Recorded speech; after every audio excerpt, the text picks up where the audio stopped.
Hello, everybody, and welcome to Bash on the Buttons. I'm your host, TJ Stevens, here on this Good Friday evening.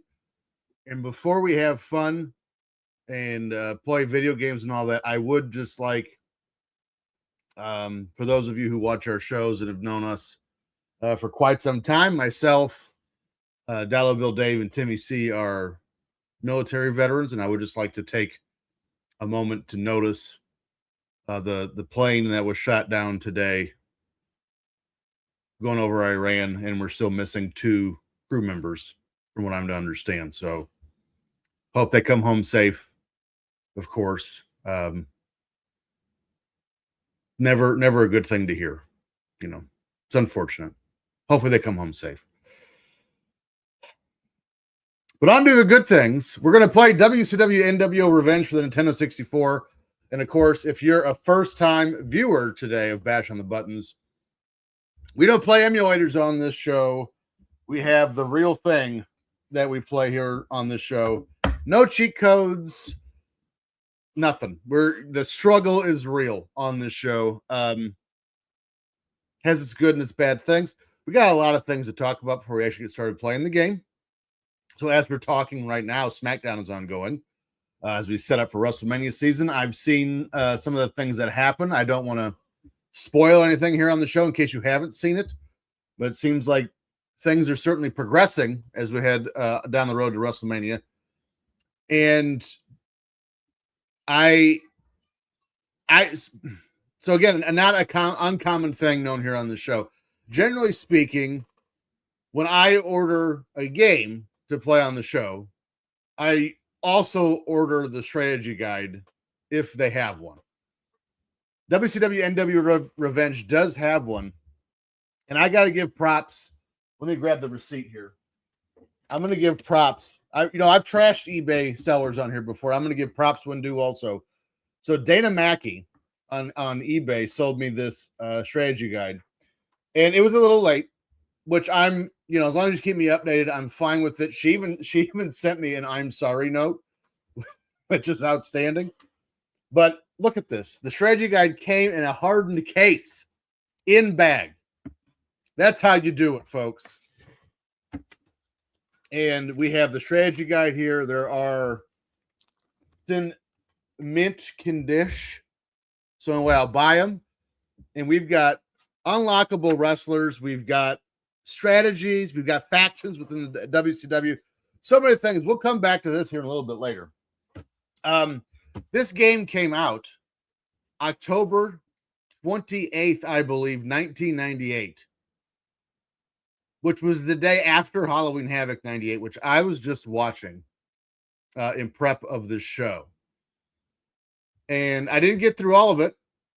I was at Hall and Nash fighting each other. That's where I left off to come in here. Unfortunately, I still had Hogan and Moyer and DDP and Goldberg left to go. So luckily this show broke me up from that. But even, that whole card, there's some good matches on it. Raven and Jericho was pretty good. For some reason, Disco Inferno has wrestled twice on this show. First he beat Hoovy, and then he lost to Kidman, as Kidman retained the Cruiserweight title. The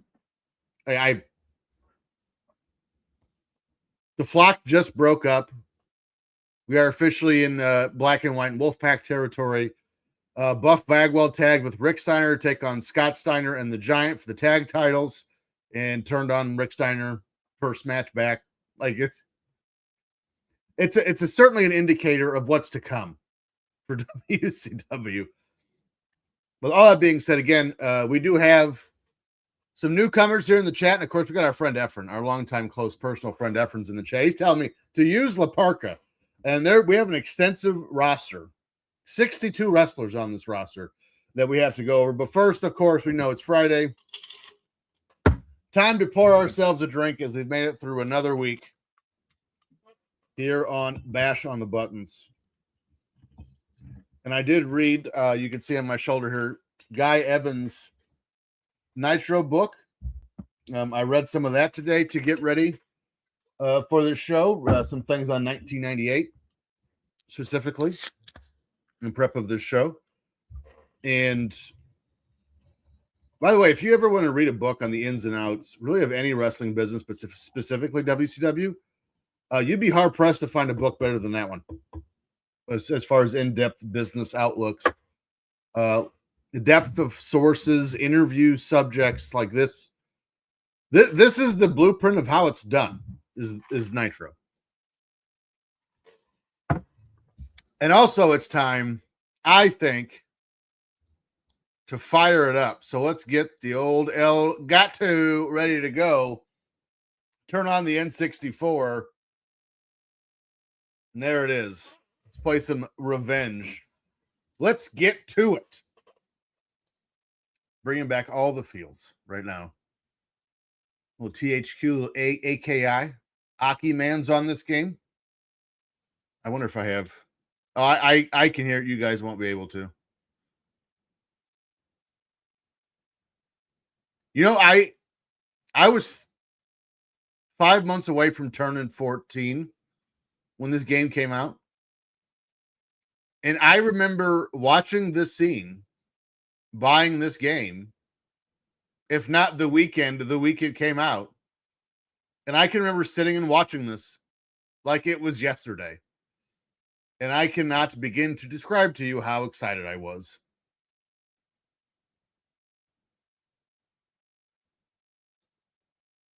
This is so good. Let's bring back all the memories, man. There he is. There's the singer holding what it appears to be a machete. So World Tour was actually released earlier in the year, 98, very early in the year. This was released the same year. This in October. So like I said, it was the day after Halloween Havoc 98. And what's interesting is just the graphics jump and the smoothness of everything from World Tour to this is, I mean, it's pretty noticeable. That is not, oh, somebody's had this game and edited Nash's uniform or outfit, because that's how it's supposed to look. And yeah, I mean, we're not quite to theme music yet. That would actually be the next year, but not for WCW. It'd be WrestleMania 2000. We'd have theme music on here and entrance videos. So yeah, somebody was tinkering with this because these costumes these are not the right shape or shape. That's the right color. Giant was never in the Wolf Pack. That's just batshit.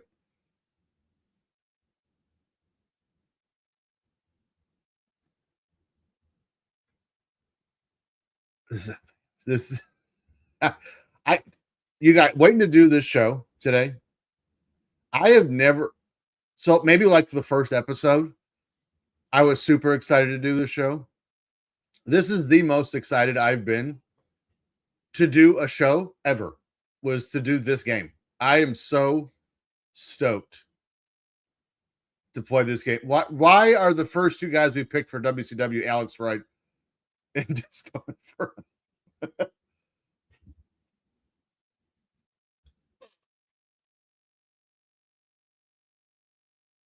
There's the Parka, Efren. There he is. Ultimo Dragon and Ray, Benoit, Conan, Roddy Piper. I love that he did like 2 times in a match, and that was just his taunt forever in video games. Yuji Nagata, the Jim the Anvil Neidhart. So, fun fact: Warzone came out this year also for PlayStation 1. And I've got a lot of fun video game facts for this show today. We went an hour yesterday for Super Bowl. I imagine we're going to go quite as long. Quite a bit longer today.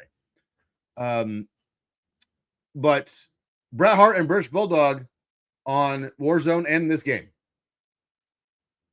Because it was a started, I don't like it. I don't like this thing's already in the Wolfpack in this game. Somebody messed around. I wonder if I can just default it. You think? I've never tried. But when production began for Warzone in 97, it was well before Survivor Series. So Bret Hart and British Bulldog just stayed in the game. And now they appear on Revenge as well. We did kind of look up yesterday. I was wondering when Arn Anderson's first video game appearance was as a playable character, because we were playing Super Brawl for Super Nintendo last night, week 3.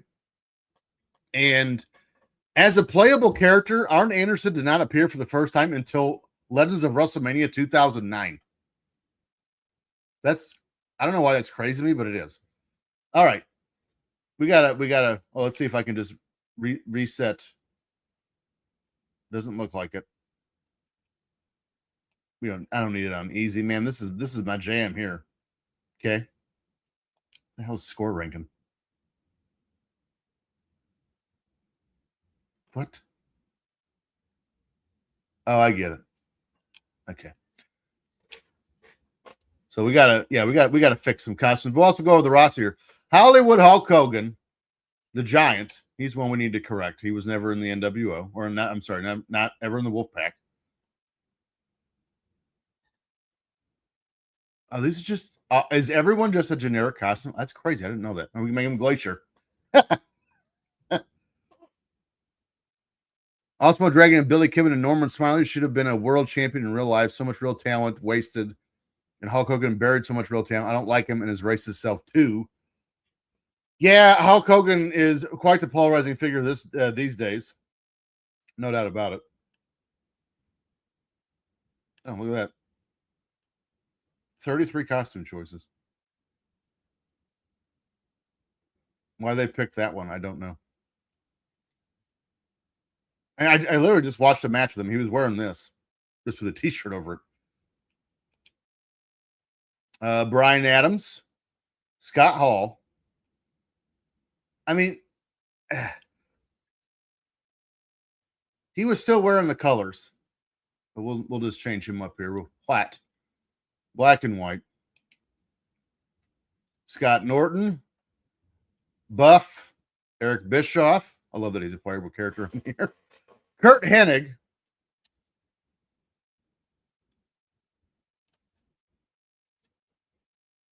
Was Sting in the Wolfpack in 98? I don't. Why do I feel like he shouldn't be? And I don't know why I think that. Why is Macho Man wearing Luger's? Oh, yeah, here we go. We need to fix this. And no. Oh, that needs to stay black. We need to fix. There we go. There we go. Now we're cooking.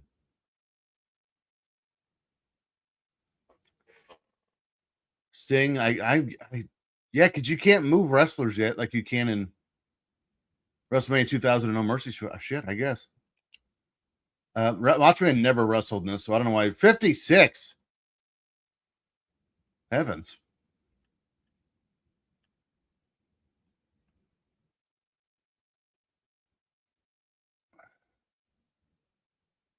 This. Oh, that's Canyon. I don't know about you guys, but it bothers me a great deal when, like, you play again. And I understand this is somebody else's game that I bought, but like when it's clearly not who is that? Is that Luger's WWF costume? Didn't see that coming. It just I can't function like that. I wish I was better. I'm not. Where is, again, Macho, to my knowledge, never wrestled in jeans. There's Darren Saley. He's here, my friend. We're playing WCW NWO Revenge, trying to fix the costumes. There's Norton. There's Hall. Well, that's how they're both Hall. Nash. There we go. Yeah, that's it. We found it. Okay. Conan. What else we got? Raven's Flock, Raven, Lodi, Riggs. Okay, so far so good. Sick Boy, Reese. Kidman. By the way, Kidman, again, just a product of the release date. Kidman not in the flock here when this game came out, and actually either was Saturn. I believe the only remaining members of the flock was Raven, Canyon, and Lodi. So we got Piper, DDP, Goldberg, Bret Hart, Benoit, Rick Steiner, Finley, Booker T. No. No. You can't be tinkering with Booker. There we go. Canyon. Why is he in the wolf pack? What are we doing? Heavens to Murgatroyd.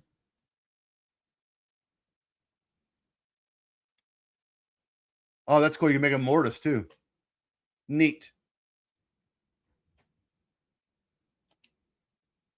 Canyon was so good.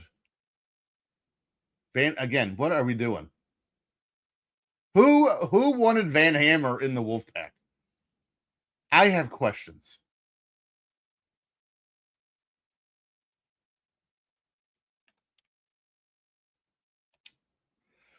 Boy, okay. Meng, Glacier, Bulldog, Jim Neidhart, Disco Inferno. Kill me with these costume changes. Saturn. Why is he? That's not even Saturn's head. Is it? I'm getting so irritated now. Who did this? You know?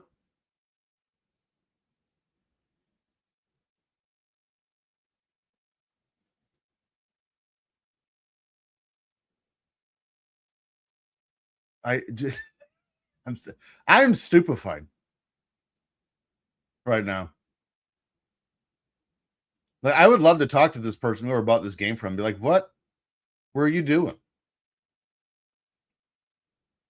Saturn's not in the flock here. I think that's his costume. So we'll go with that one. Eugene Nagata, Larry Zbyszko, Barbarian, La Perca. Stevie, what is that? Short name S-Ray. My goodness.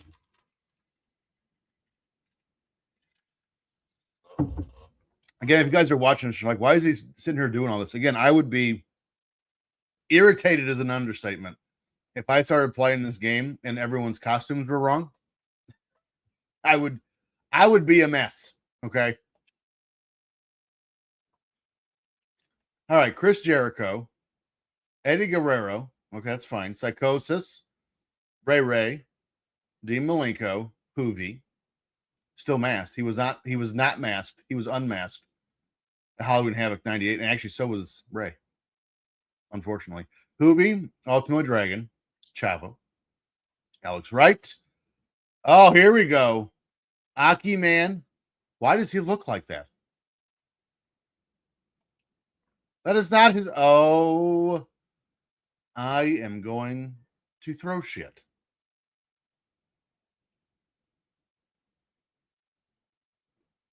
See, what I did like about the extra characters was you could dude. I'm pretty sure that's Luger's WWF costume. I am pretty sure of it. But you could make these guys essentially they're creator wrestlers, and you can make them to be you, and that's what I used to do. Darren, is 1998. Is late October 98 when this game came out. It was actually the day after Halloween Havoc 98. Is when this came out. Where is Aki Man? Yeah, that's what I thought too. Luger's. That's ballsy of them to put it in the game. There, the freaking hell, there he is. Again, why is his mask? His mask is supposed to be white too, I'm fairly sure. Oh, there it is. Found it. Yikes. All right. Shogun, I don't know if that's what he's supposed to look like, but that's what he's going to look like now. Executioner. Wait, is that Terry Gordy in the WWF in like 95? These are things I never put together before. Dr. Frank. Jekyll, who's in the NWO for some dumbass reason.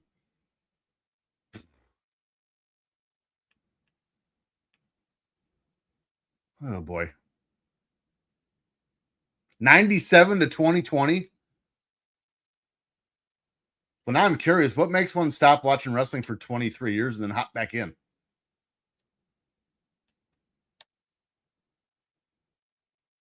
I have no idea what he's supposed to be wearing, but I know he ain't in the NWO. That I know. So we'll put him in this garb. Maya Inca Boy. Again, I have no clue if that's what he's supposed to look like. Taco Paco. How big is this dude? Oh, COVID. Good call.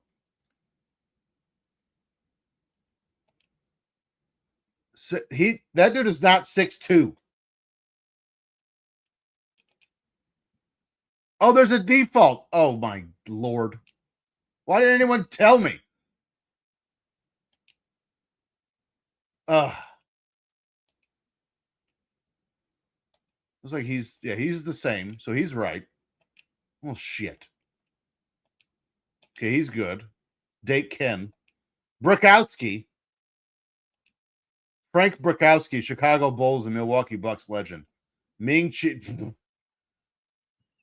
What? Oh my God. That is outstanding. Sea Dog, bet you money that's not his name. Yeah, Hanzo Man. Ah, yes. The COVID podcast wave. Oh. So don't worry, folks. Just because I'm sitting here doing all defaulting all these characters back to what they're supposed to be, we're still going to get plenty of game time in. So look, we're just kind of sitting here watching me be OCD, and we're still going to get plenty of play time in. I'm not going to short you on that. Buff Bagwell was wearing that. Okay. Oh, is that because he was teaming with Norton? Vicious. By the way, one of the great underrated tag team names is Vicious and Delicious. It's outstanding. Kurt Hennig, one of my all-time favorites. Oh, they put him in the blue here. He's got alternates. I like that. They didn't give him the black with the white back. That's odd.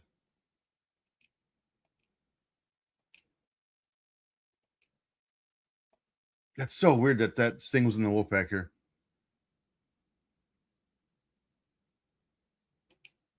Lex Luger. Oh. Okay. Okay. I like it. Conan looks like a giant baby. Craven. I mean, you'd think they just put like a default all button on here, you know? Luckily, this is not a very long process. Sick Boy. I just found out that Sick Boy, after WCW closed, went to WWF Developmental.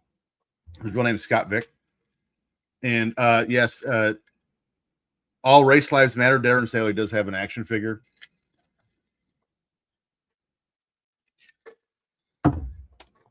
And apparently, there was a lot of hope for Mr. Vick that just never really panned out. But they had high hopes for him. Goldberg looks like a guy I work with. Not Goldberg. Benoit. It is a bummer. Like, anytime you listen to a podcast or watch a show or play a video game with Benoit, you have to have that like stupid conversation where like I admire his wrestling career, but I have to throwing the disclaimer that I don't agree with what he did, as if anyone misunderstands that. I don't agree with what he did. Well, I hope so. Glacier. But it is weird. You know, you see him on here and you just know that how it ended. You know, it's a bummer. Wait, they changed his name? Oh, was it just Hammer? Yuji Nagata. I liked him way more than I probably should have when he was in WCW. I was a giant Larry Zbyszko fan. And here's the thing. I didn't know. So I started watching WCW, I think, like 95 or early 96. It was still Hogan in the Dungeon of Doom when I jumped in. And I was completely unaware that Larry Zbyszko had like a pretty damn successful wrestling career. I just knew him as the announcer. So to find out years later that, you know, he was AWA champion and he was, had a great heel run in, what was that, 79 when he turned on Bruno. Like, man had a legendary wrestling career and no one talks about it. Oh, they have him on Mass in the Game. Look at that.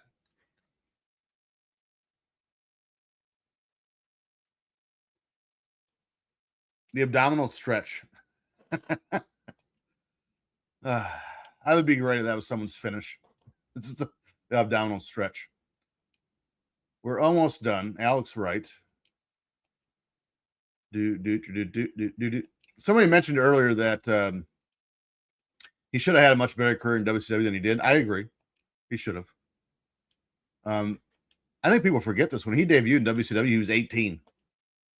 Like even when WCW shuttered in 2001, he was still like 27, 28.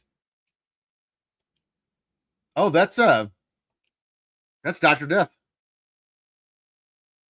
Well, wait, is that supposed to be Dr. Death or is that supposed to be Gary Albright? I don't know. Oh, our show account at Drunken Pup has got followed by Jasmine Sinclair. That's pretty cool.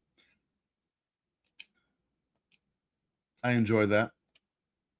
ECW legend. Okay, we did those. All right, so we got everyone back to the way it's supposed to be. Okay, so we got championship exhibition special match, which is Battle Royal handicap match. We don't want to do that.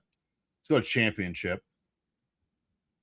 U.S. heavyweights Goldberg. Cruiserweight is Jericho. Tag titles is Giant and Rey Mysterio. What?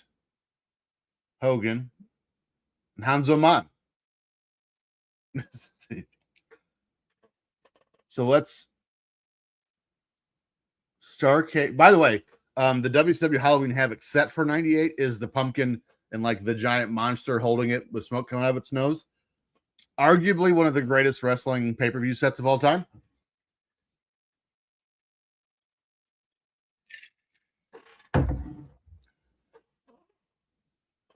Moose just showed up. Super Bowl 8.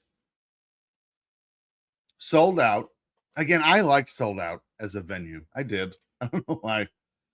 I think that show gets more hate than it should. What are we doing? TV title? Who was the TV champion here? That would have been Jericho. Jericho was the TV champion. Successfully defended it against Raven here at Halloween Havoc 98. Who we taking on?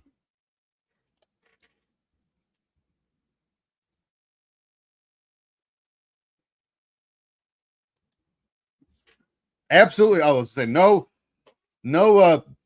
personality whatsoever as it comes out. That's embarrassing. The man of 1,004 holds. I love it. I love it so much. Who we got first? DDP. We'll bring out the big guns right out of the gate. So when this, we'll do this match. We'll do one more after it. And then I want to consult the Revenge strategy guy. Oh, hey, now. And see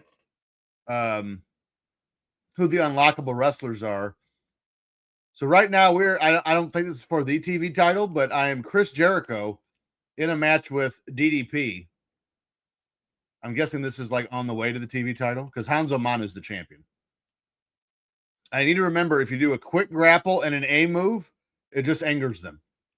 You keep that in mind. Sound strategy. Boom. Of course, thumbstick is for taunts. Oh, yeah. See, I still got it. I still got it. Moose, so World Tour, I would say, really is the beginning of the wrestling game revolution, which came out earlier this year. This came out on the end of October. World Tour came out, I think, in January or February of '98. And that, again, that's the first game I consider to be the wrestling video game revolution. But to me, I think the biggest, the one game that signified it more than anyone to any other, to me, is this one. There was just something different about Revenge compared to other games in the genre and even World Tour. And I can't tell you what it was. By the way, his weak grapple down B is the tombstone. So I think it's the Shaman has the same thing, and me and my buddy Andy just used to tombstone people half to death like that. So all race lives matter. You need to shorten your name. That's too much to remember. So so like I said, with the extra well, really any of them, but with the extra characters like Aki Man and Hanzo Man and Pork Chop Cat, I don't remember who else they have, but you can turn those into creative wrestlers, right? You can make them you, for lack of a better phrase.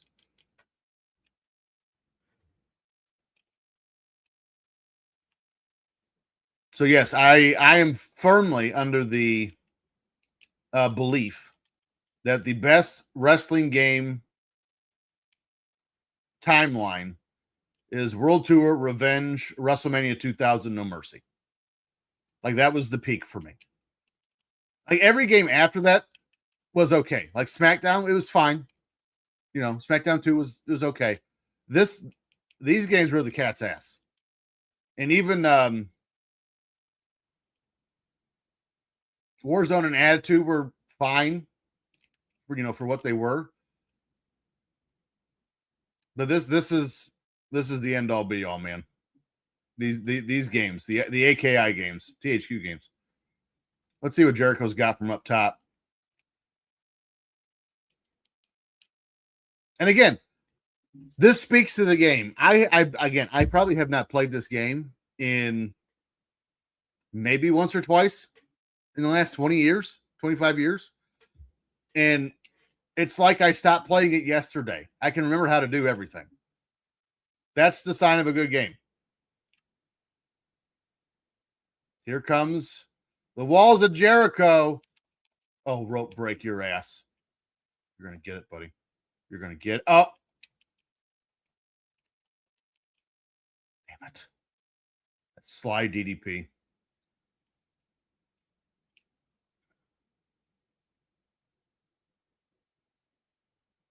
Kicked out. What a dingling. By the way, here in 98, even before that, but really here in 98, my by far favorite wrestler in WCW was DDP. And it was not really that close. It was DDP. So I would say it was DDP, again, far and away. Probably Jericho second.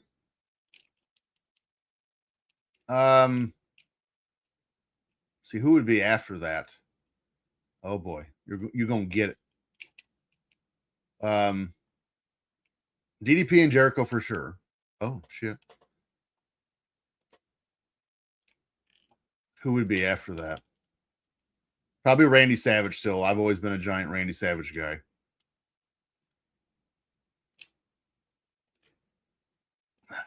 That's tough. Raven, probably.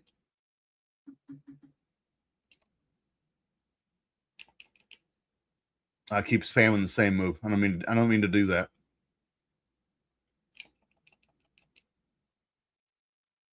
Oh, that's so good. Quit getting up. You penis. How do you pin? Is it L? It is. See, you remembered pin. How many games have we played where I'm like, I have to stop, pause, and consult the manual to figure out how to pin? It's like it was yesterday. 1, 2, 3. Oh, real park kick out, but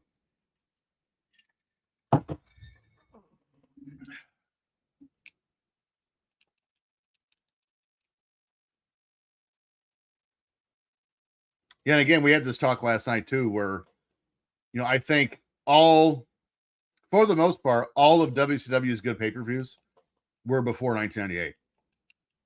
It's pretty much downhill from there. And I think a prime example is when I'm watching Halloween Havoc. People remember it. It's not for anything good, Again, Hogan Warrior goes down as one of the worst matches of all time. Ben Jones is Ben Jones. What's happening? And then you got DDP Goldberg, which ends up being probably Goldberg's best match ever. And no one sees it because they go off the air because they overshot their cutoff. Oh, this has got to be it. Rope. Oh, this is horse apples. Get up. You penis. Oh, no way.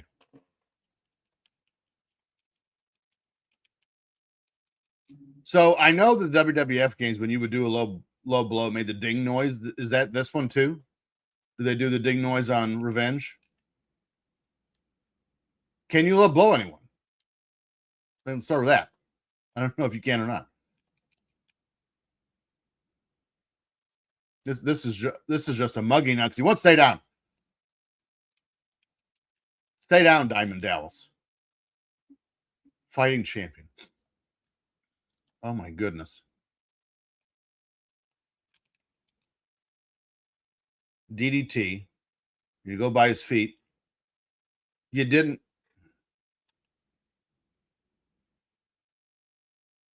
Yeah. I am so happy right now. Oh, just did the lion salt for the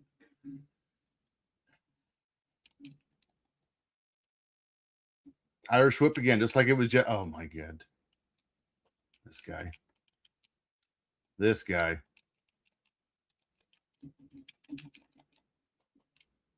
Again, there was so many feuds in WCW that we did not get because of the whole cruiserweight division, and they never really let anyone out of it. We could have got Jericho DDP, and it probably would have been amazing. Never got it.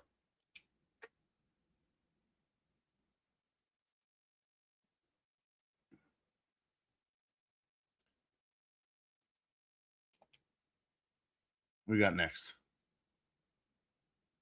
That's a barbarian. Barb.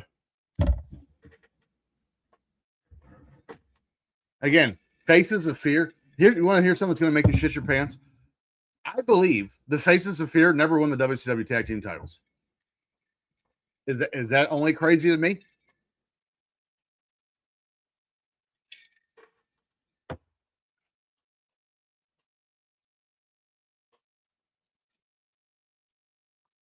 I have a nice little group here going in the chat, and it seems like everyone's doing well, being nice, which is what we like. Again, I've absolutely kicked someone out of the chat for being a dick for no reason. Not that there's ever a dick or a reason to be a dick in a YouTube chat, but I don't tolerate it here. Like the idea that people are like, you know what, I'm going to get on YouTube, I'm going to go into a chat, I'm just going to be a flaming asshole for no reason at all, is mind-boggling. I have better things to do with my time, like play Revenge, with people that I like Ben Jones and Darren Staley and all Race Lives Matter, You know what I mean, Vern?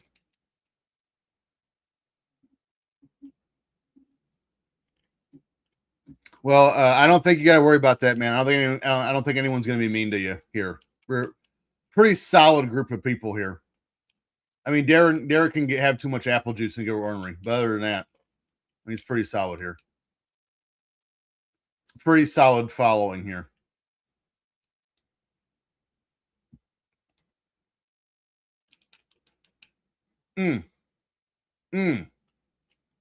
Just flat in the Barbarian. Yeah.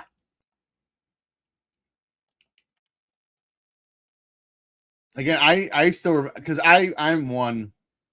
I never got Goldberg.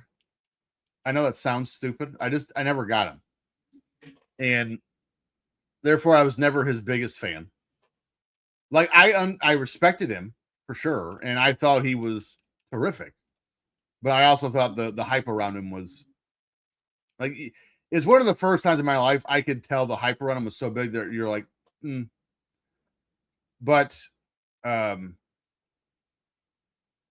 one of the angriest I've ever been, because again, I'm a weird guy that thinks that Meng was underutilized too, and it was Meng, and this was Afro Hammer Pants Meng took on Goldberg, and I think it was Nitro for the he defended the WCW title, busted open, and I remember it like it was yesterday. Meng gets the Tongan death grip. And I mean, he's got it in the center of the ring. He has got Goldberg dead to rights. Goldberg goes down. And for reasons never explained, Meng just lets go. And starts celebrating in the ring. And then Goldberg hits the spear in the jackhammer. And I remember I was so angry when that happened.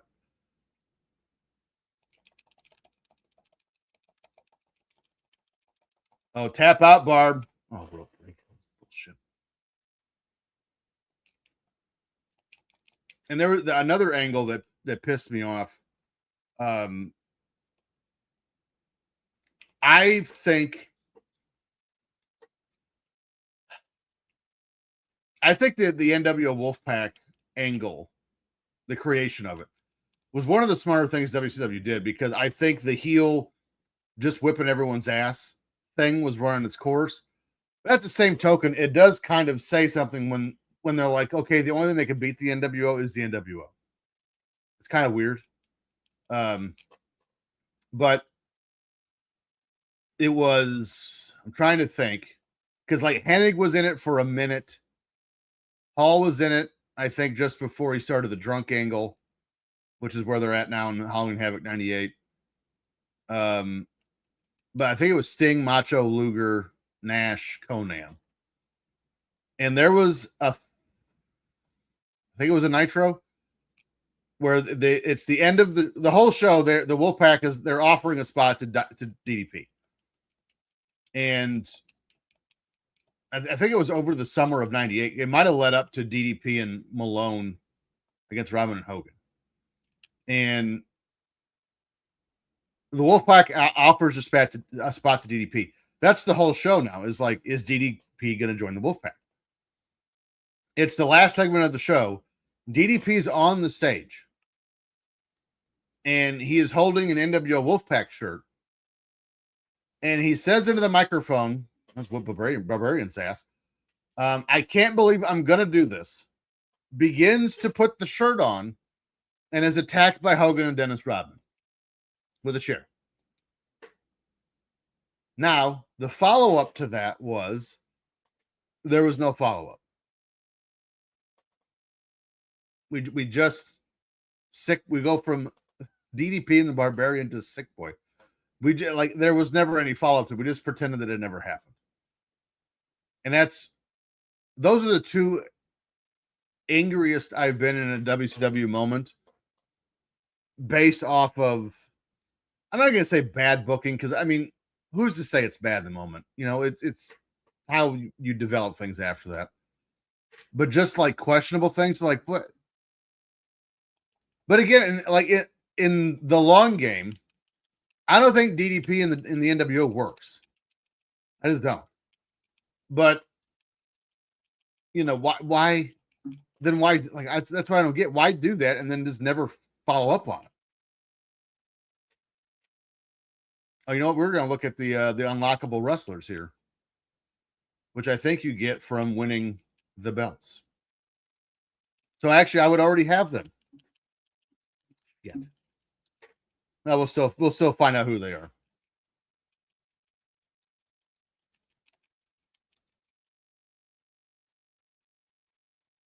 Jericho's not having that shit, brother.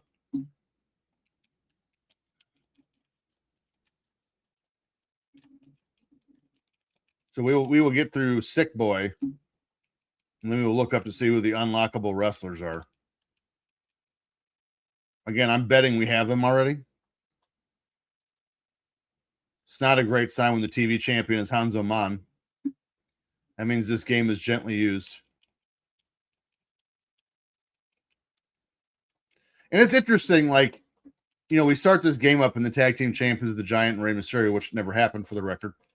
But, they tried to get Rey over. And I use that in parentheses. With Nash. He has the feud with Nash. Which, again, I get it. It's the whole cruiserweight division thing. Like, Mysterio, people sit here and pretend that Nash has squashed him. Rey got some offense in. So I'm not going to sit here and say Nash has killed him. But again, at the time, Rey is what, 5'4" and, probably 150 pounds, and Nash is 7 foot and 330 and a solid brick wall. But like, I wonder if putting Mysterio in a tag team with the Giant, or again, Kevin Nash probably doesn't fit, but is that a way we can get the cruiserweights kind of integrated into the heavyweight division out of the cruiserweights? Get up. Yeah. Oh, we reversed it. What a peckerhead. I don't know, because again, there were so many feuds we never got because of this sort of invisible line of the cruiserweights. They weren't allowed to ever really except for a handful, ever allowed to mingle with the heavyweight division.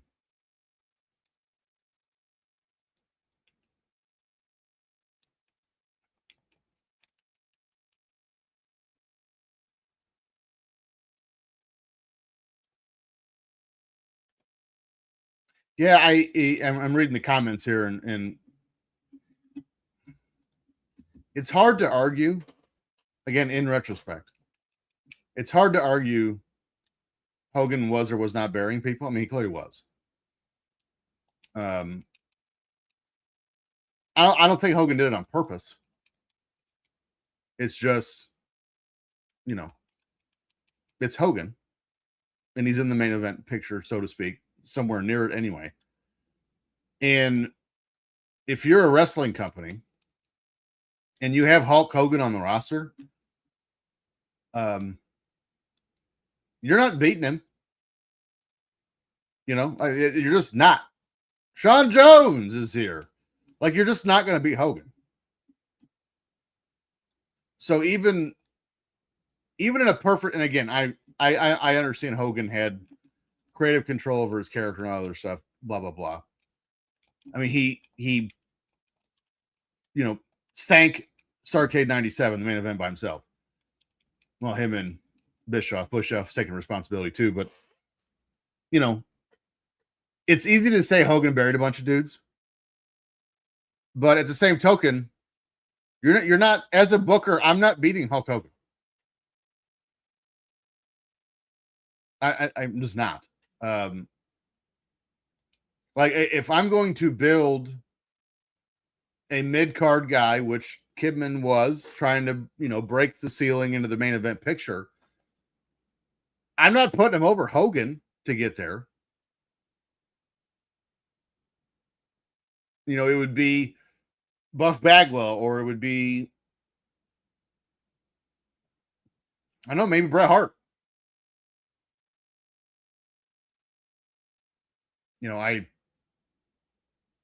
I don't know, but it ain't gonna be Hogan. It's just not. Now, once I develop Kidman or whoever into that main event spot, then yeah, absolutely, I'll do Kidman Hogan. But it would be like DDP and Savage. Kidman, you'll get to beat Hogan, but you're gonna lose, and you're gonna get the shit beat out of you for a while. But you're gonna come from underneath and eventually win. But again, in retrospect, it's easy to say Hogan was burying guys. Again, I don't think he was doing it on purpose. Hogan was holding on to his spot. Any one of us would do that. And again, I'm not a Hogan fan. I never have been. I'm not defending him. It's just business-wise, it makes sense. All right, let's see who the unlockable wrestlers were.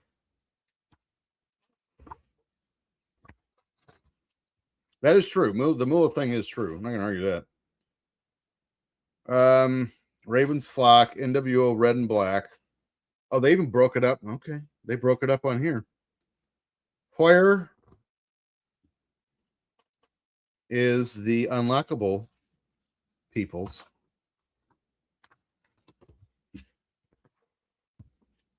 General tips and strategies, game basics, weapons.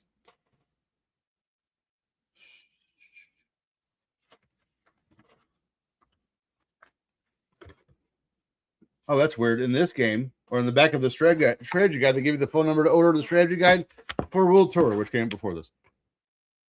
Oh, yes, the Nitro game for PlayStation. That game catches a lot of shit, too. Nitro and Thunder. I actually enjoyed those games. I have good memories of those games. All right, we'll look for a couple more seconds here to see if I can find the hidden wrestlers. It definitely says that on the cover, doesn't it? All hidden wrestlers unveiled. The second thing listed.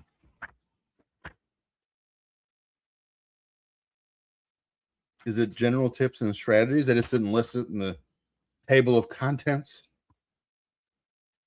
Spirit meter. Counters, reverses. By the way, all the notes has Raven's face on the strategy guide. That's weird.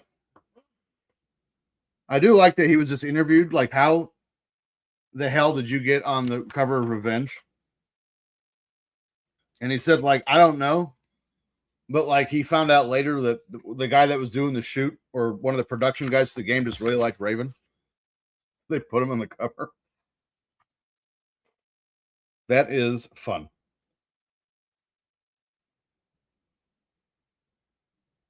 All right. I don't see. So let's see. I don't see any new people that we don't already have on this game.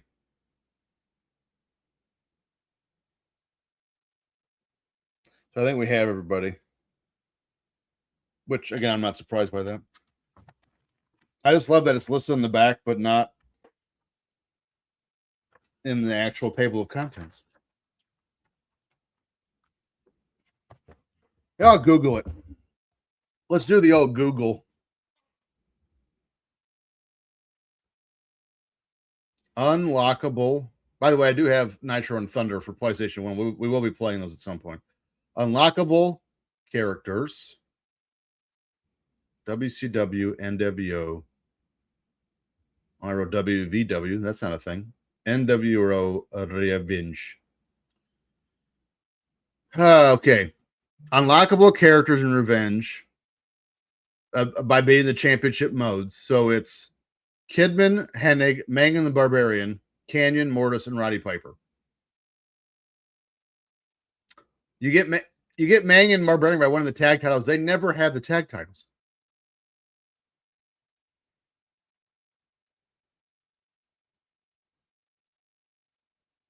So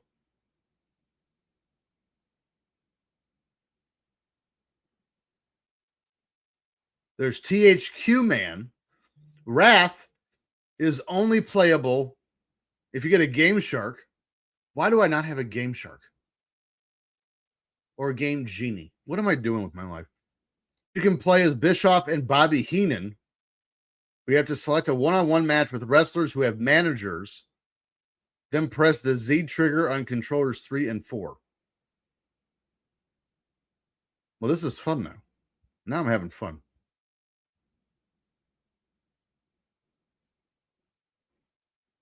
Mallet. While playing as Yang or Deep Ken, whenever you go into the crowd to get a weapon, it will always be a long yellow mallet. Well, anything else fun before we go back?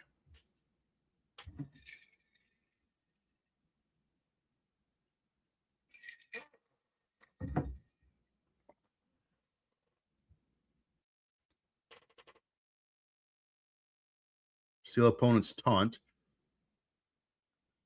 You can rotate the joystick counterclockwise to steal someone's taunt. I didn't know that.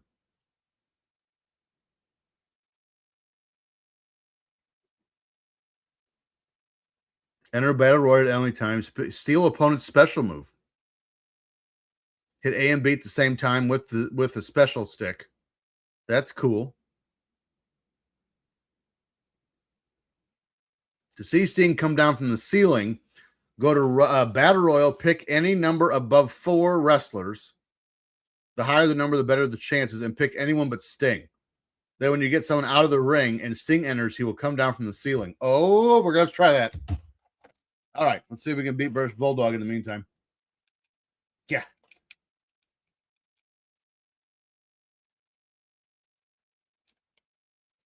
That's fun. I didn't know any of those things, and now I know all of those things.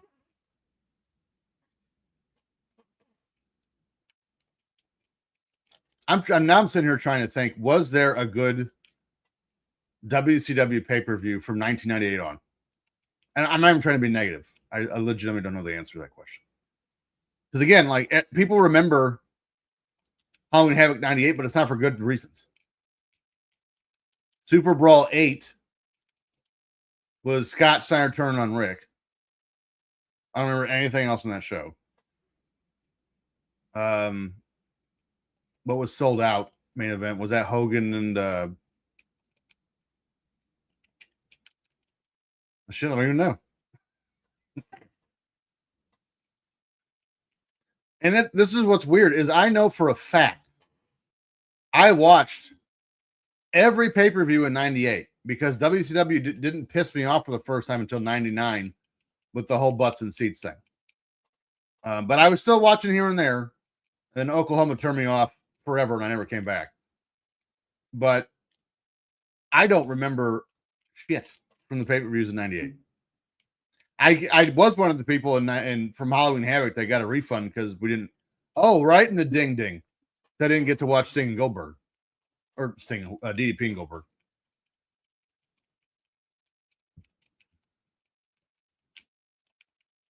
And I believe it was Fall Brawl 98 that hurt Bulldog and essentially ended his career for the most part. Oh, Bulldog's getting some momentum here. I need to snap into it.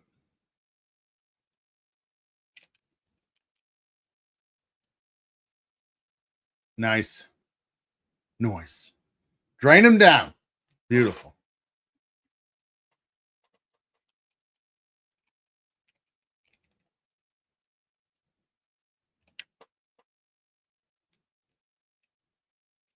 Yeah, so here in a minute, I will start looking up WCW pay-per-views from 98. Because again, I don't remember a single one. And again, I was watching here in 98. I watched every pay-per-view. So me and my cousin David, we would watch Raw and tape Nitro. And the next week we'd flip. So we'd watch Nitro, tape Raw. So somewhere, someone has a treasure trove of just like every other Nitro and Raw from like 97 on. The old, was that Maxwell tapes?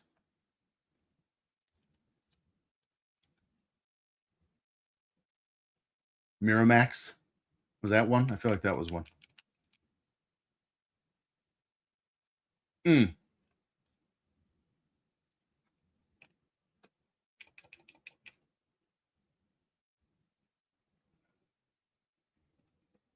Oh, I almost thought that was going to be it already. Just what is this?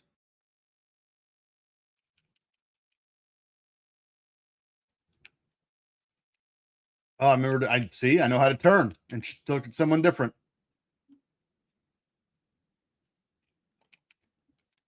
You're going to get it, Bulldog. One move and he's busted open. How's that not a disqualification? You know?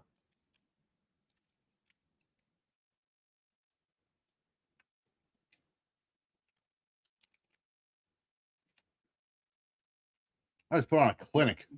Oh.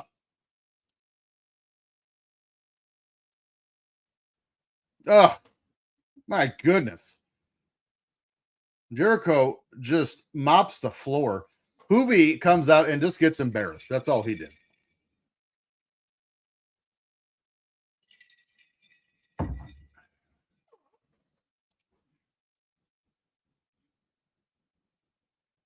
Finley. Another underrated WCW guy. I think the only problem with Finley is by the time he came to WCW, he was already in his late 30s. You know? But he was still like his shit with Regal. You kidding me? Fantastic. All right, let's look up 1998 WCW pay-per-views and see if there was any worth a shit. Here we go. Sold Out would be first. In Dayton, Ohio, they drew 5,400 people.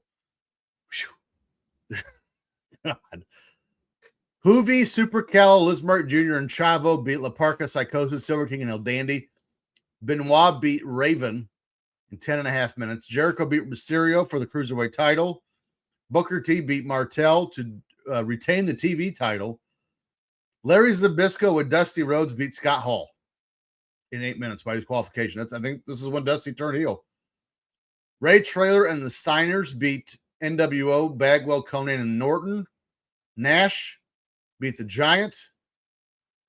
Bret Hart, was that when Nash dumped the Giant on his head? I think it was. Bret Hart beat Ric Flair in 18 minutes, and Luger beat Savage in the main event in 7 minutes.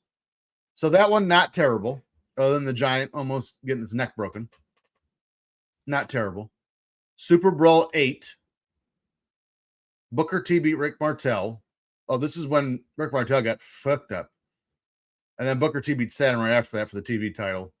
Disco Inferno beat La Parca. Sorry, Efren. Goldberg beat Brad Armstrong in 2 minutes. Jericho retains the Cruiserweight title and unmasked Hoovy. So there you go. That's when he got unmasked. Bulldog beats McMichael. DDP beats Benoit for the U.S. title in 16 minutes while he defended it. Luger defeats Savage in an ODQ match. The Outsiders defeat the Steiner Brothers. This is when Scott turned for the tag title in 4 minutes. Sting beats Hollywood Hogan for the vacant world title in 16 minutes. That one not terrible. It's not great either. Uncensored. Booker T beats Eddie Guerrero for the TV title. Hoovy beats Conan. Wow, that's kind of surprising. Jericho defends the Cruiserweight title against Dean Malenko. Luger defeats Scott Steiner. DDP defeats Raven and Chris Benoit for the U.S. title. The Giant beats Kevin Nash. Bret Hart beats Kurt Hennig. Sting beats Scott Hall for the defending the world title because Scott Hall won World War III. And Hogan beats Randy Savage for the 39th time in a steel cage in 15 minutes. We'll do one more, and then we'll go back to the game for a while. Spring Stampede.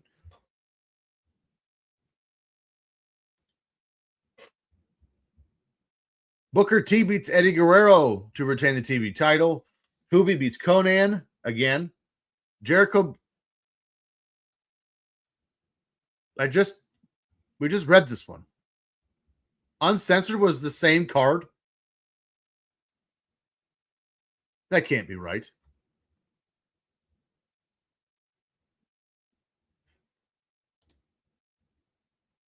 Oh, we just did on. Oh, never mind. Spring Stampede. All right. Goldberg beats Perry Saturn in 8 minutes. That was not great.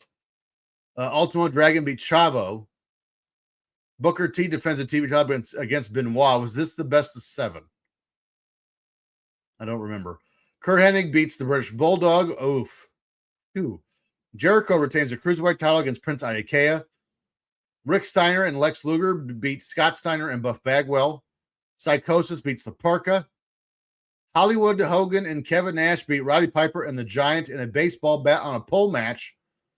Raven beats DDP for the U.S. title. And Randy Savage beats Sting to win the world title. And I believe that's what starts the Wolfpack. Now that I think about it. So, there you go. We'll come back to the game here. We'll beat Finley and go back to some more. I also have some sales numbers here for Revenge because it cleaned up here in its release in the end of 98. As they say, it cleaned up. It did okay for itself.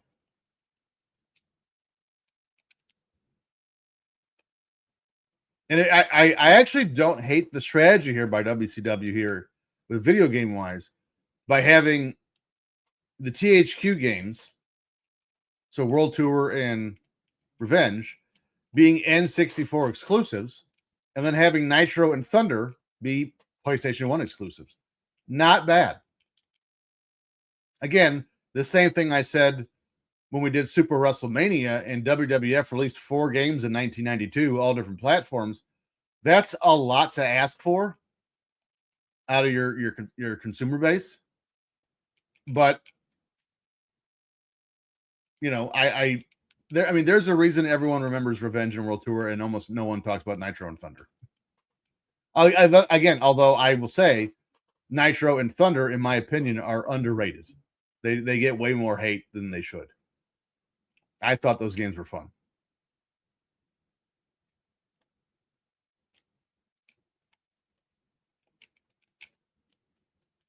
Uh-oh. They're okay.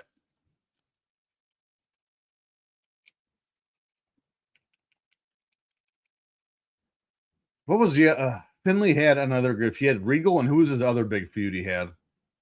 At Havoc, he beat Alex Wright. No, Alex Wright beat him, I think. It was the opening match, and that's when I was reading the Nitro book. I think Alex Wright beat Finley.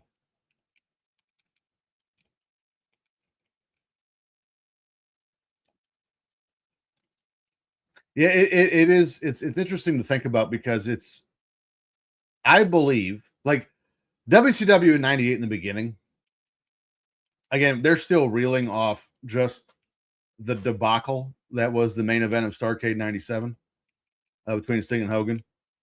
But they were still doing okay right there. I mean, their business is still incredible here. But just from a creative perspective, they have breakout players like Jericho and Raven and Rey Mysterio and Eddie Guerrero and Benoit and Malenko, right? They have breakout players, but they never, because the main event is so crowded, they never really get a chance to, and also Goldberg's coming up in 98. They never really get a chance to kind of move up and kind of test their mettle in the main event picture, not to mention you also just signed Bret Hart and Bulldog and Jim Neidhart, and you already got Hogan and Savage, Nash and Hall and the Giant and Scott Steiner now and DDP, Raven. It's Flair. Well, Flair came back at the end of 98, but it's Flair's not in this game. I just noticed that. But, I mean, of course, they're loaded to bear with talent here in 98. But again, I get it. It's a business choice. There's dudes getting paid a shitload of money. And when you're paying a lot of people a lot of money, they're not going to open the show. They're not fighting for the TV title. They're going to be in the main event picture. I'm going to get my money's worth out of them. So again, that's why I say it's easy to sit here and say,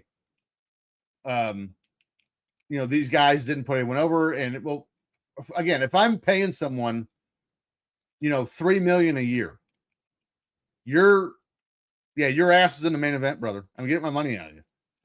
So again, it sucks, but I get it from a business perspective.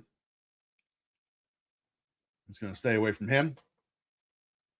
But because of that, the Jerichos and the Mysterios and the Ravens and the Mysterios and Benoit broke through right at the end. But the Malenkos and the Canyons and those guys just never really got a chance to step up and see what they could do in the main event.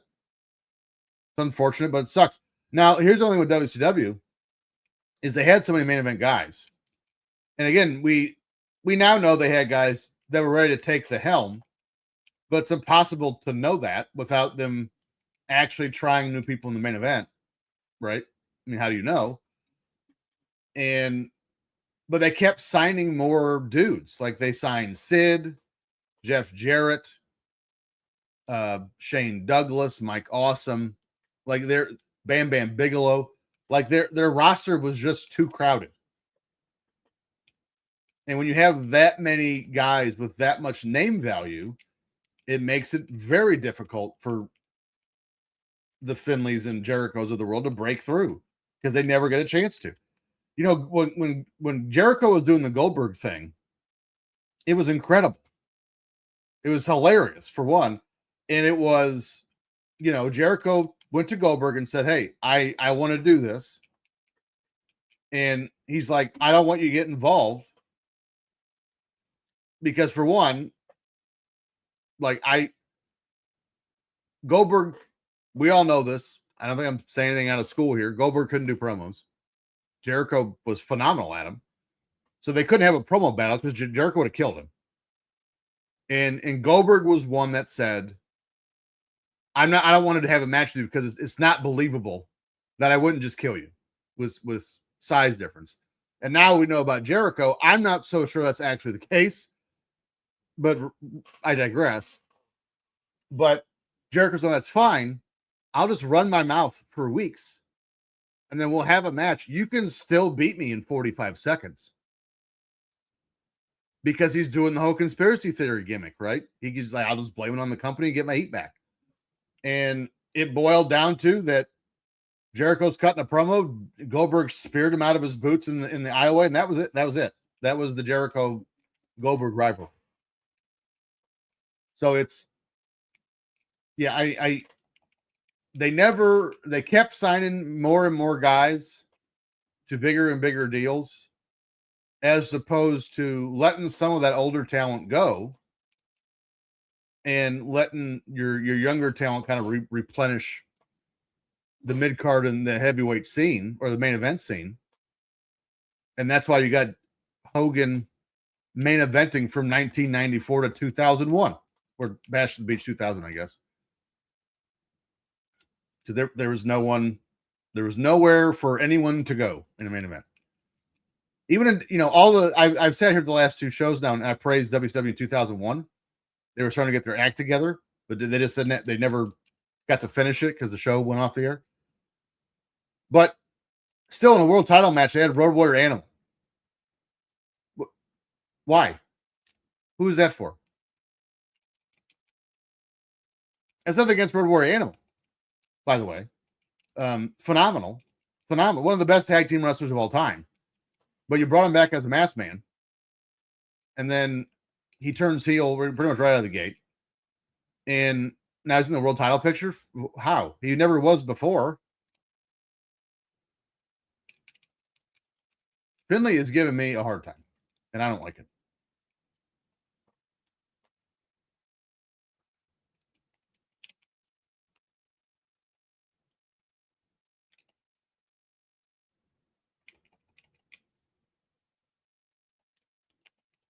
I think that referee, is that supposed to be Mark Curtis?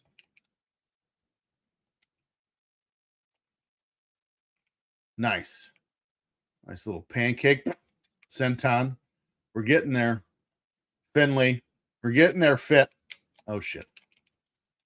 Oh, shit. You've reversed me. You blocked me. Bitch.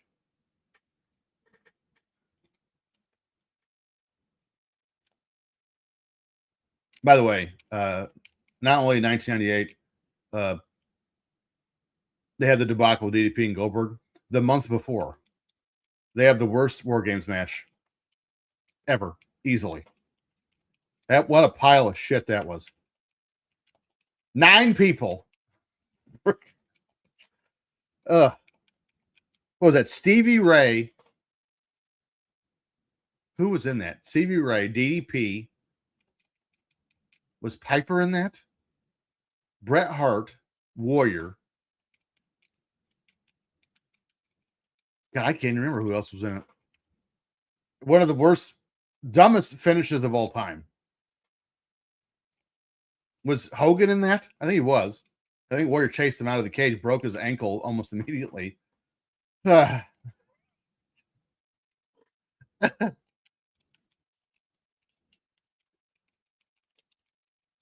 Finley is giving me all that I can stand here. Taking me to the limit. Take it to the limit. Whoa. Oh shit. You interrupted my taunt. How dare you, sir?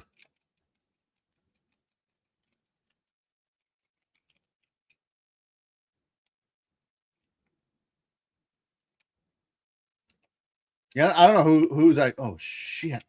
Finley is kicking my ass. I don't know whose idea for that War Games was, but they should have been fired immediately. If maybe they were, but they should have been.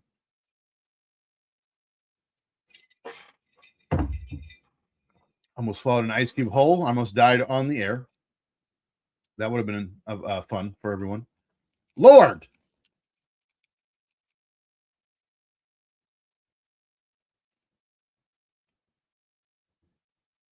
I cannot get this man's spirit meter down.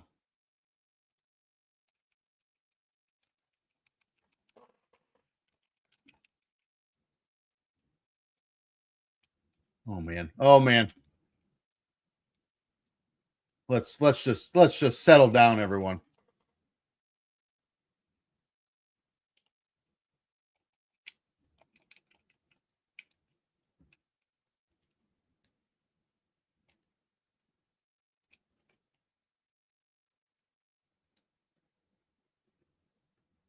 Oh, it's a 20 in this game. That's sex.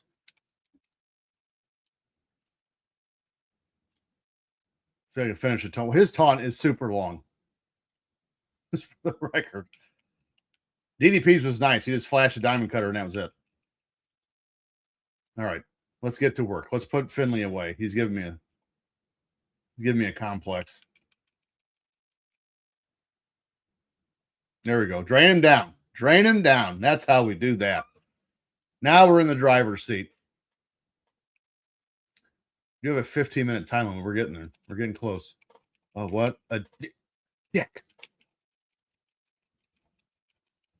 Nice. All right. Almost.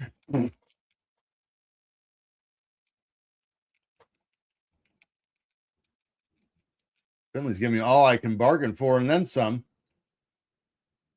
I think we got him where we want him now, boys. I think we got him where we want him. My goodness.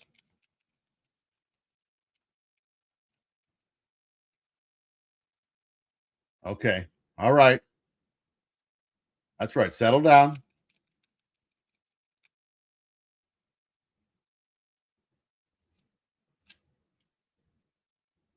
Let's see. Push him to the center.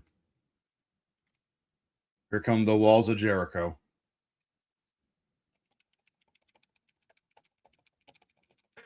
Get away from the ropes. Oh my goodness. With the rope breaks.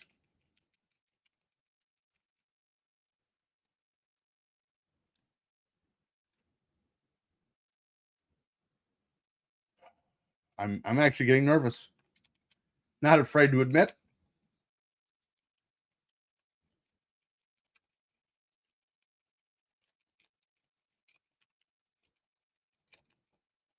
Oh. I don't want to make it all this way just to lose. you son of a bitch. Yeah, 2 minutes. Oh, my God. My goodness. You think I'd be fighting for the world title? Way Finley's fighting. What belt we're going for? Heavens to Betsy. I got you fit.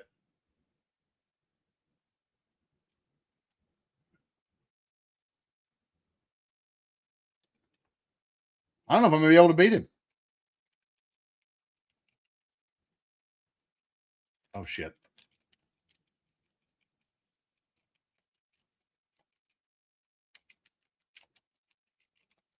Let's counter something. You know, let's try that out. Oh, boy. Oh, boy. Oh, no. I want you to do it. Oh, give me a rope break. Thank you. Oh. Yeah. Oh, shit. Why didn't I get out of the ring? I should have just got out of the ring. What are we doing with our lives? 14 minutes.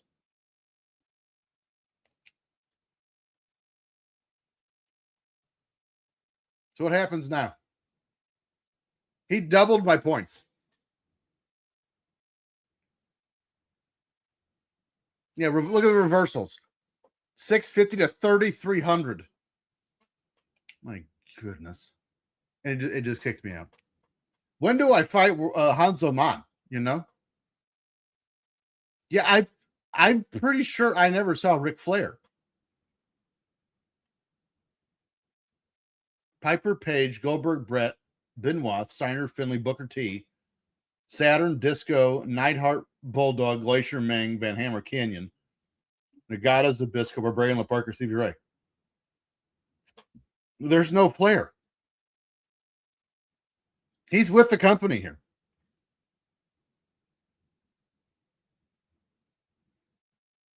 They must have had that dispute, him and Bischoff, like when this game was being produced.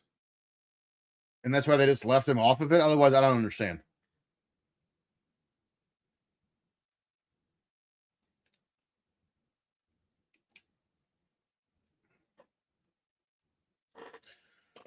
Going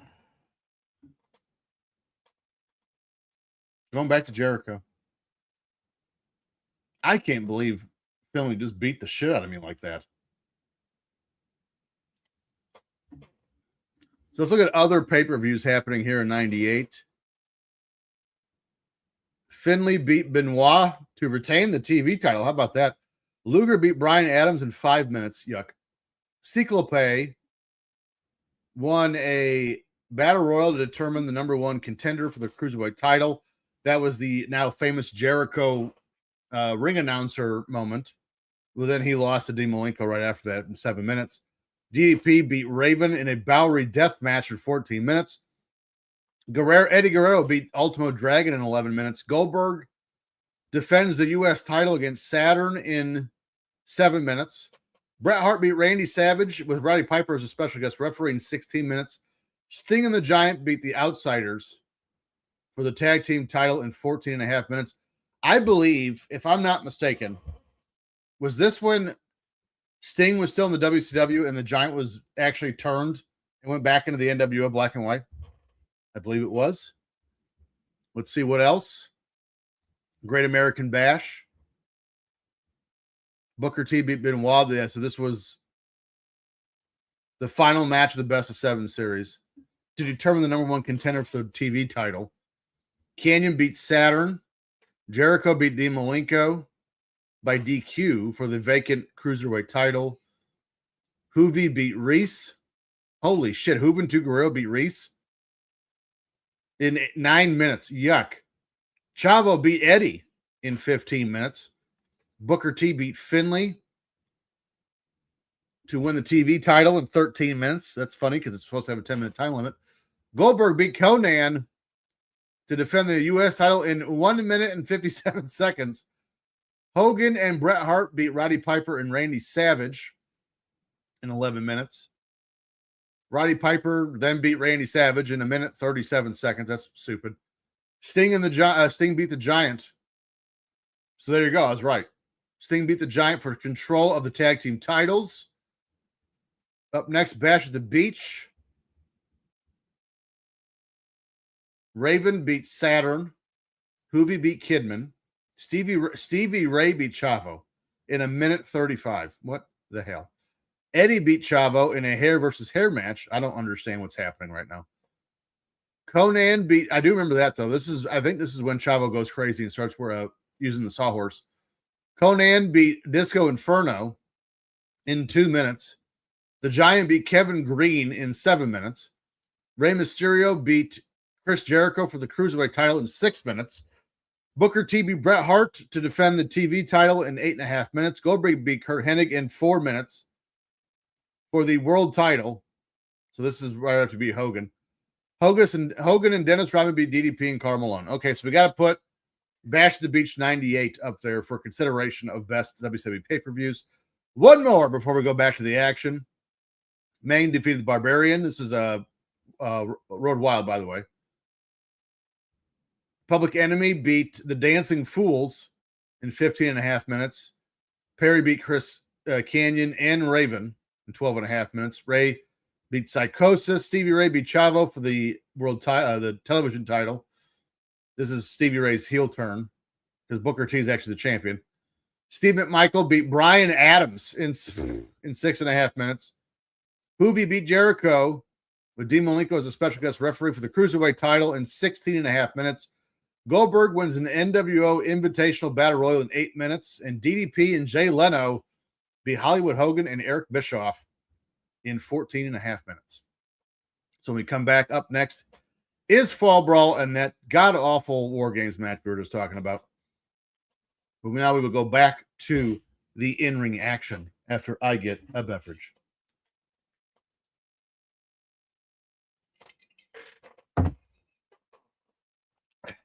Delicious.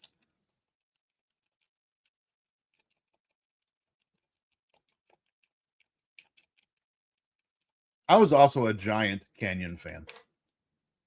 I loved these pants with the flatliner on the back and that move. I'm a big fan of both.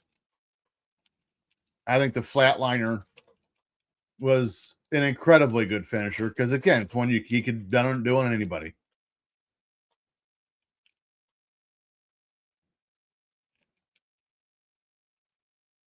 Actually, I didn't even hate Mortis all that much. The sad part is if Glacier and Mortis was 2 years prior,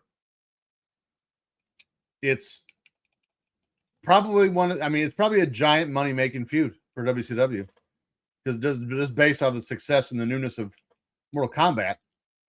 But, of course, that's not what happened. They came in 96 and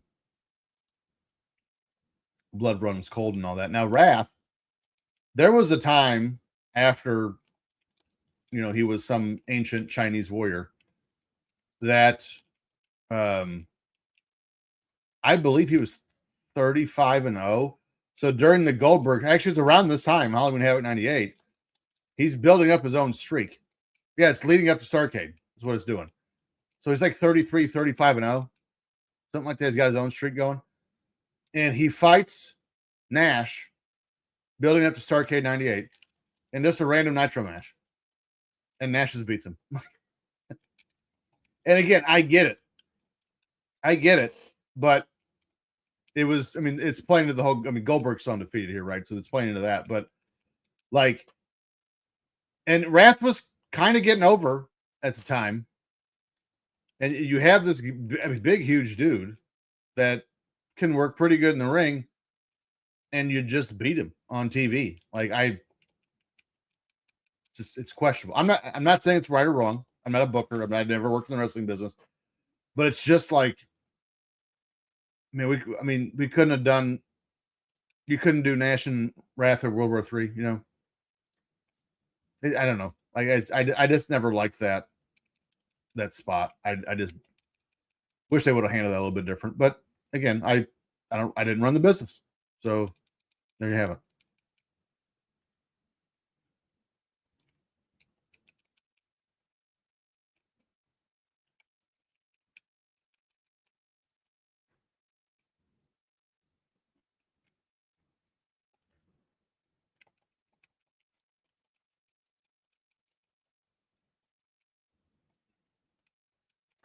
Actually, I do, and I probably my appeal of Canyon was just the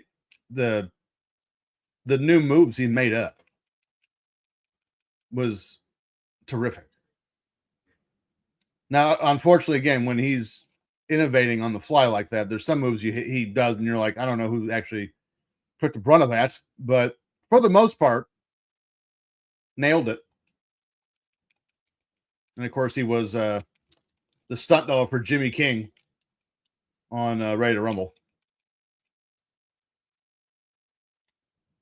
Right now, he is getting it from Chris Jericho.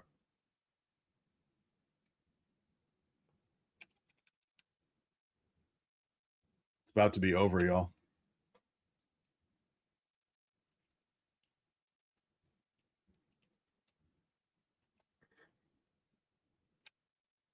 Man,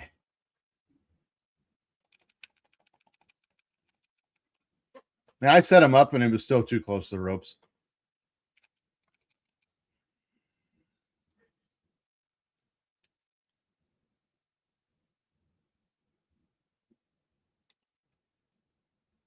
I don't like that.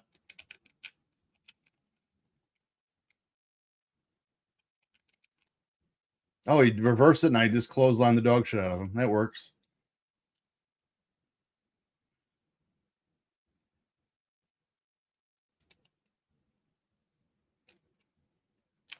So yes, Fall Brawl '98 is arguably the. I mean, actually, not even arguable. It's the worst war games ever.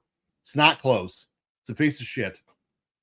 It's Team nWo, Team Wolfpack, and Team WCW. So I think it was Warrior, Bret Hart. Now Warrior, mind you, Warrior's in the match for 40 seconds. He comes in, the lights go out. He comes in. Hogan leaves. He kicks himself out of the cage, breaks his ankle when he drops down, and then is gone. So Warrior, Hogan, Bret Hart, DDP, Stevie Ray, which already one of these things is not like the other. Bret Hart. I'm missing some people. Who else was in that? Was Luger, maybe? I can't remember now. But it was a piece of shit. There's a good reason why I don't remember it, because it hurts my feelings.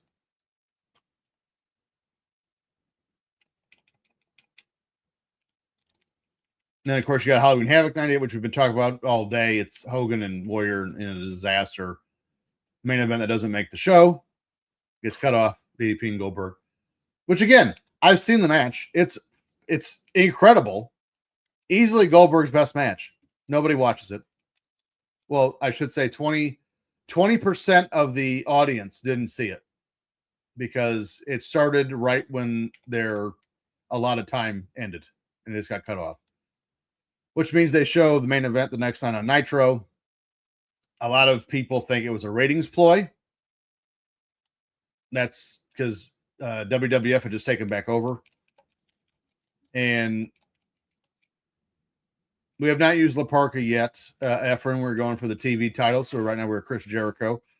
Finley just beat the shit out of us. And the last time we tried this, in 14 minutes. Willie Thornbrew's here. Oh, sweet Willie. And Starrcade 98's Nash Goldberg. I think that was also Zbyszko Bischoff. Or was that Flair Bischoff? Which one was it? I don't remember. One of the two.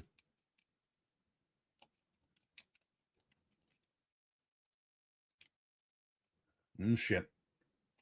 This shit. Oh, shit. Oh, shit. Okay, we're good.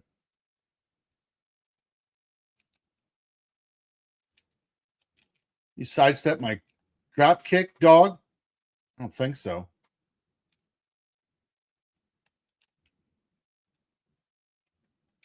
Can you now give me the business? Sinner singing his praises, not just going to beat me like some dingling. I thought that was it. How is the spirit bar going up? I was reverse. No, we're not doing this.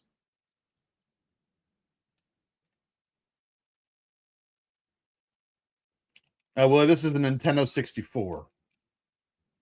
WCW nWo Revenge.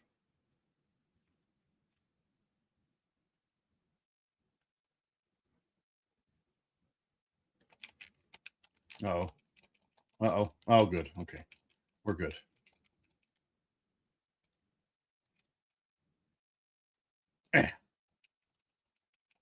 Kansas being a real dick right now. Blocking everything.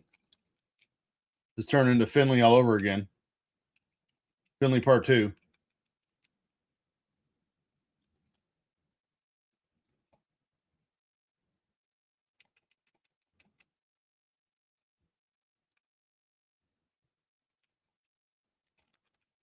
No. No.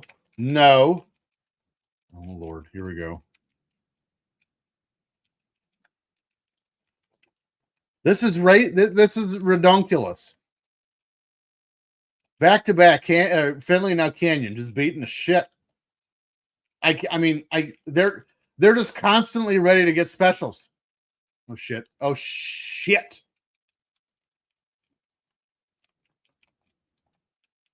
That wasn't the. I just got up. Did he just do a regular move to me?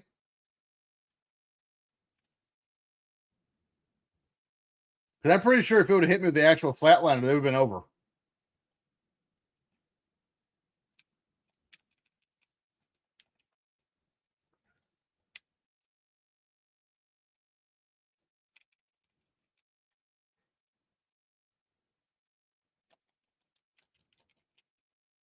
So this is how Darren Staley spends his free time. I'm actively arguing with a new North Carolina Supreme Court justice on Twitter, but now that Efren is here, you have my full attention. Which that's how you do that. Yeah, it's a very common thing people do. Sure.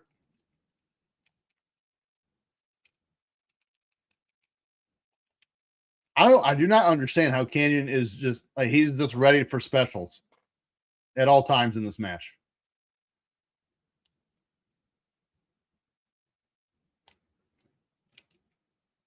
Oh, right in the mush. Quit ducking me, bro.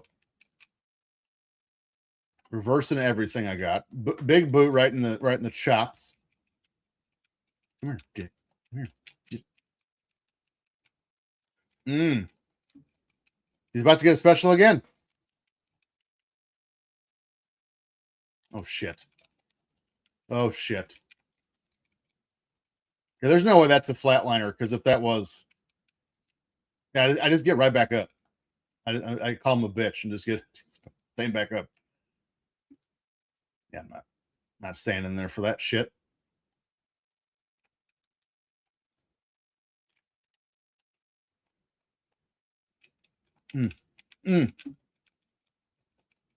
What is that? What is that?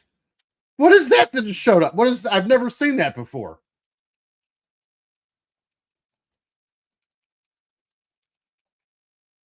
And he's already about to get a special again.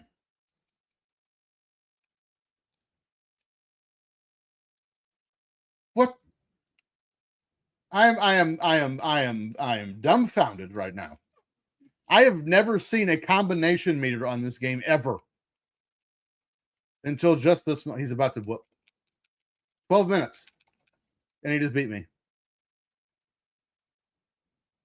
All right, I guess we're gonna play as La Parka because Jericho ain't got what it takes. It doesn't have what it takes.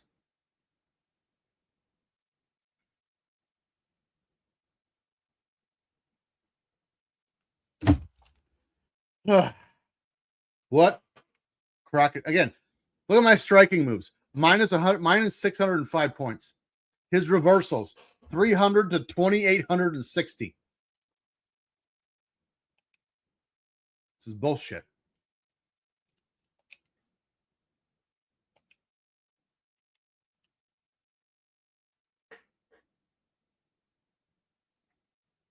Does La Parka start with a chair?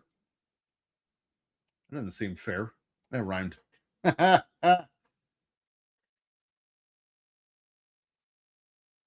So would you believe if I told you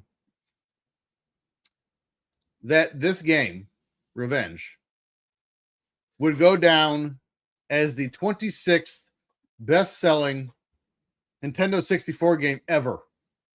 1.8, almost 1.9 million copies sold. And there's some heavy hitters in front of it, so it's not like it just lost to some schmucks. I mean, the top 5 is Mario 64, Mario Kart 64, 007, Legend of Zelda: Ocarina of Time, and Super Smash Brothers. Pretty good company. And then I think it was the 11th highest selling game in 1998. But what's crazy is I do know this on the list. Both, oh, look at that chair. Both, busted him open on the first shot. What a guy. Both Warzone and Attitude beat it in copy sold. And yeah, you're right, Efren. This is way easier. My chair went away. Really, when we first started the show, I mentioned that the graphics mapping from this game, strictly compared to World Tour, because again, this game came out at the end of October '98. This game came out the day after Halloween Havoc '98. Probably not a worse time for that to come out. World Tour came out in the beginning of '98, and just the difference between World Tour and here already is a lot. Like, it doesn't look like it because it's 1998, but again, there's a giant difference between the two.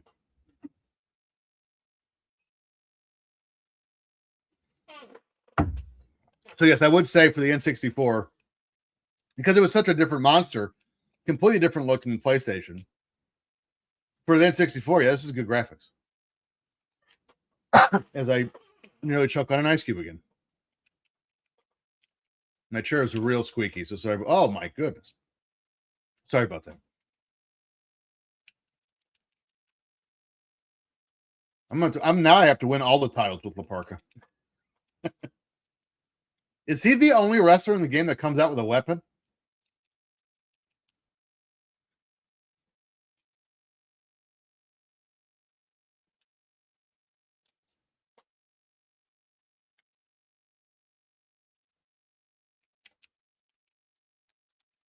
I mean, really, the only thing this game is missing, and it's a very minor thing to me because it has these fights for the championships and it actually makes you work for it, is some like a story of some description, like No Mercy in WrestleMania 2000 did have.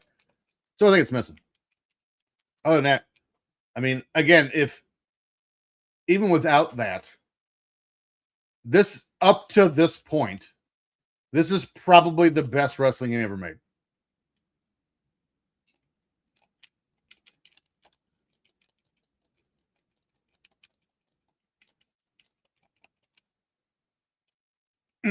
Oh, he blocked my low blow. So we got a new person entering the chat. New Jack Gaming 88. No, this is not. Yes, this is my actual Nintendo 64 we're playing this game on.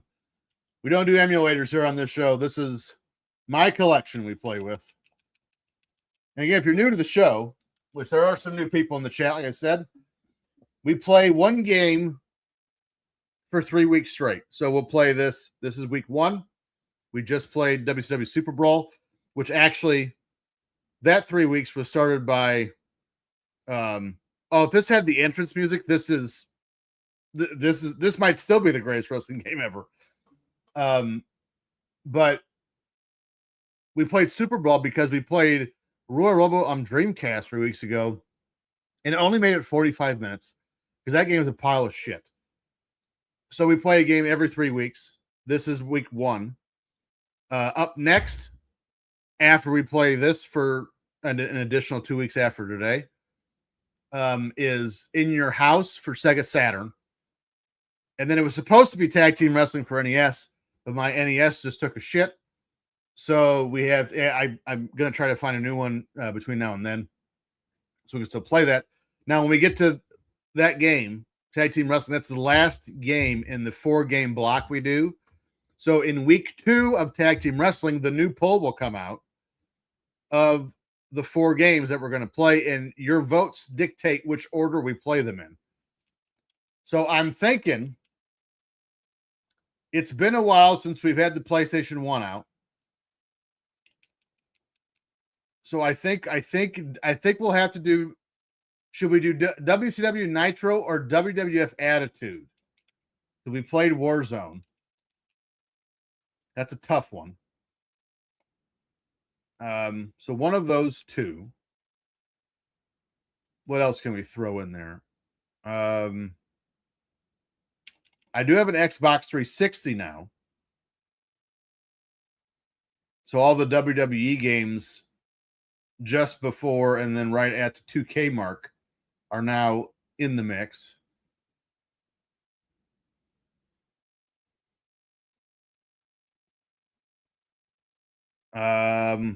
What else do we have? If I get a new Nintendo, we have WCW Wrestling for NES.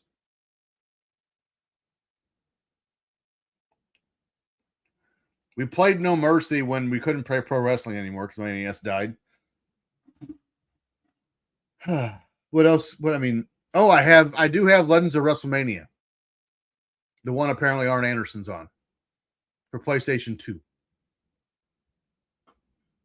That sounds good. And maybe we'll throw in a modern one. We'll do like 2K 21 or something.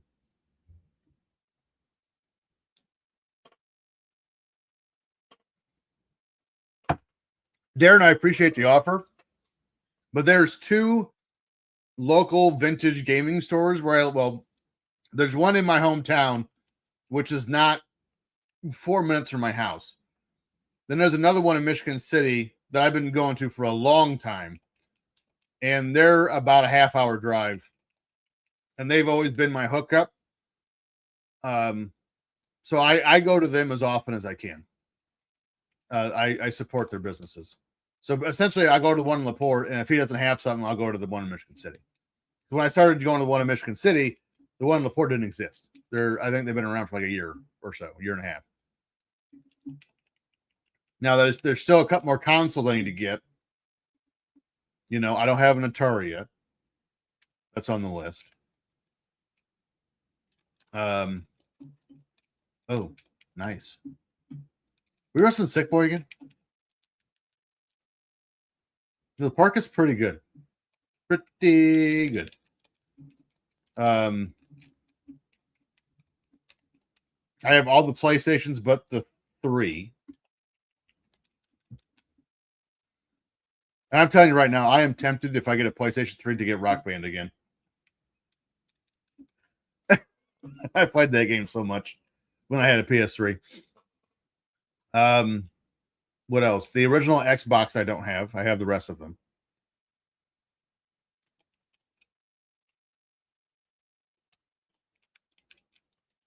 I don't know what the hell that was. I don't believe there were any wrestling games for Atari, Willie. I don't think so. That's just like a personal thing I want, you know? This punched the shit out of that air dick.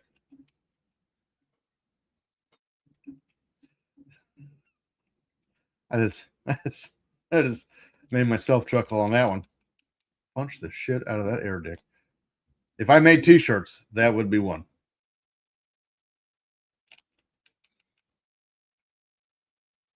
Oh, nice. Oh, didn't even get a 1 count. No selling bitch. Power bomb into a pin, not even a 1 count. Yeah, I feel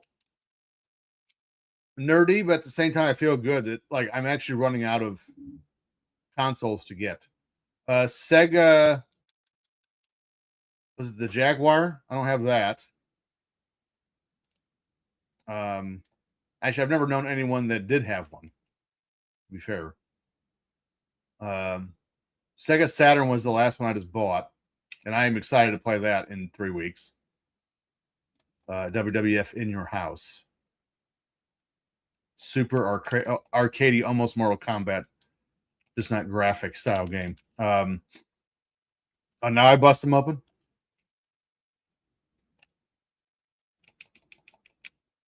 Nice. Wow, just beat the shit. La Parka crushing folk out here.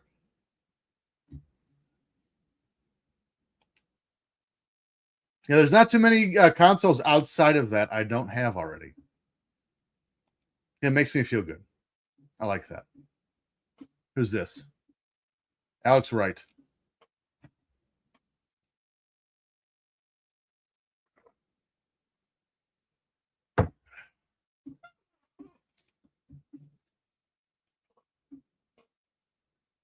I mean, it really is amazing when you consider the limitations they had while making these games for a cartridge-based system, and they were the things they were still able to pull off.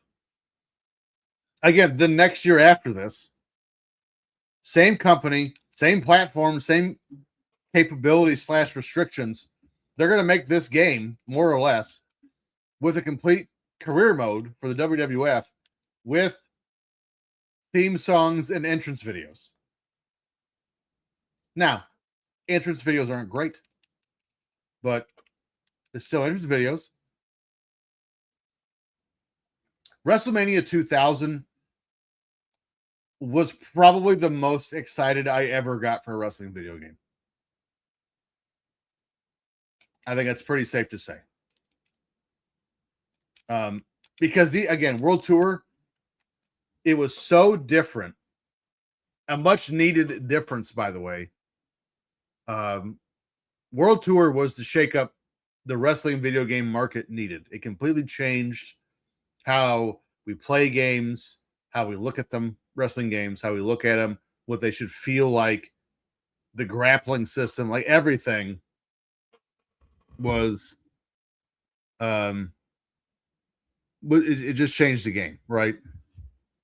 So when this came out, we talked about it when we watched the intro video when we started the show. I remember as a 13-year-old watching that and just being crazy excited to play the game. WrestleMania 2000 comes out. Again, this is probably the most excited I get. And again, back in these days, I'm reading the IG Game Informers, and I'm reading IGN online. Like, I'm into it. Because that's this time to do. I'm also a giant Resident Evil nerd. Silent Hill, Madden, all that, Quarterback Club, all that stuff. I'm playing all these games, NASCAR games. And that is true. This was the top-selling third-party Nintendo game as its release. Which again, this game was. This is why I said in the show tweet tonight that I tweeted out. This is why I want to talk to Guy Evans and or Eric Bischoff about this game, because this game did so well. There's no possible way it didn't affect business in some shape. But like my question, like Guy would know all those details, right? My question for Eric would be, how much involvement did he have in these games? How much did he know about? Did he ever know how much business they did? Because you got to think at just short of 1.9 million copies sold, 1.88 million at $50 a pop. Dude, I mean, and I think there might have actually been 60 at the time already. But let's do some math. Let's do the math because we're nerds. $50 times 1.88 is $94 million this game made. Gross. So net, probably 55. That's a shitload of money.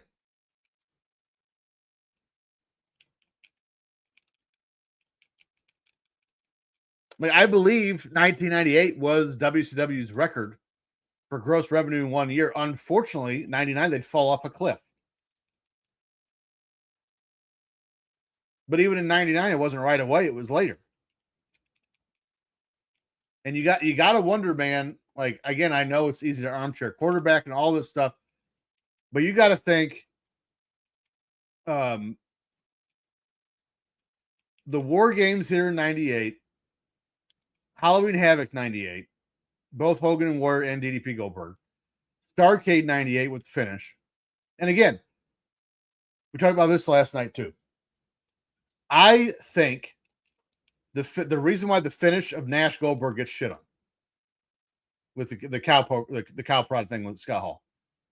The reason why it gets shit on, my opinion, is because they immediately followed up with the finger poke of doom. It was the following week. I think that's why the cow prod thing gets shit on. I think, again, in my opinion, a babyface Wolfpack, a babyface Kevin Nash, or a tweener, whatever you want to call it, and a babyface Goldberg rechasing the title works. Like, I don't know why we just didn't do that. But you got that. You got the Foley comment during the finger. Same Nitro episode, by the way. Finger Poke of Doom and Butts and Seats is the same show. And you got all these things. And it's just chipping away at all the credibility WCW had built over the last 2 years. Almost 3, 2.5. And they're just chipping it away with all things in the minute are small, inconceivable. This chips away. They sit there and do that. You start weathering the pain away. And by the mid of, I actually went back and tried to watch WCW every show, starting with the first Nitro, and I made it midway through 99. I couldn't do it anymore. I think I made it through Road Wild 99. And one of these that I am going to try it again because I'm curious. Like, I want to see WCW 99 and 2000. But man, it's, for one, it's sad. WCW was right there, ready to be the top player, if not a major player, right? They're right there. But the one thing, everyone always kind of forgets too, is WCW was hamstrung. Their strength was also their weakness in the fact that they were in the Turner Empire. It helped them, but it hurt them at the same time. A great example is on his podcast, Eric Bischoff talks about how he had a New Year's Eve. I might be conflating two different things, but he had a special. I think it was New Year's Eve, where it was a deal through NBC to be on NBC, National Broadcast Television, for New Year's Eve. They have a wrestling card. They bring in the New Year, and Turner shut it. Not Ted Turner, but Turner executive shut it down. No, can't be in the competition. So it started off as a strength, but it became their Achilles heel. He does his finish, and then I beat him.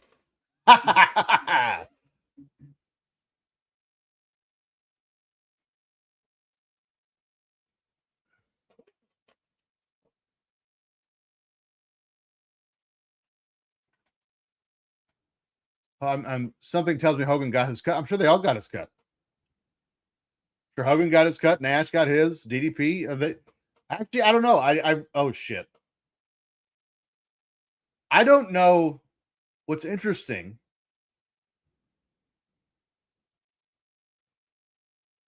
I wonder how many people in WCW got merchandise money.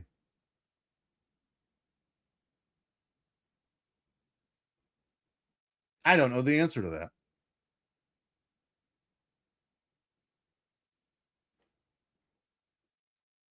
Because again, I applaud Eric Bischoff being so candid on 83 Weeks about things sometimes. And they went through the financial reports because it was released on I think it was the Bobby Walker lawsuit. And like Virgil one year made like 48 cents in merchandise and never had a shirt. Right. So they all got merchandise money to an extent. But I wonder, obviously the big stars get the bigger cut. But I wonder how many people actually made substantial money with merchandise in WCW. I don't know that. I bet it's not as many as you'd think. Like Hogan's probably one of, well, not probably, Hogan's one of the handful. Hogan's not leaving that out of his contract. Again, we can sit here and shit on Hogan all we want. The man was a genius when it came to business and his character. I mean, you can't argue that. Man made his money. Like, can't hate on him for that. Right in the dick. I'm sure Goldberg cleaned up when his merch started becoming red hot.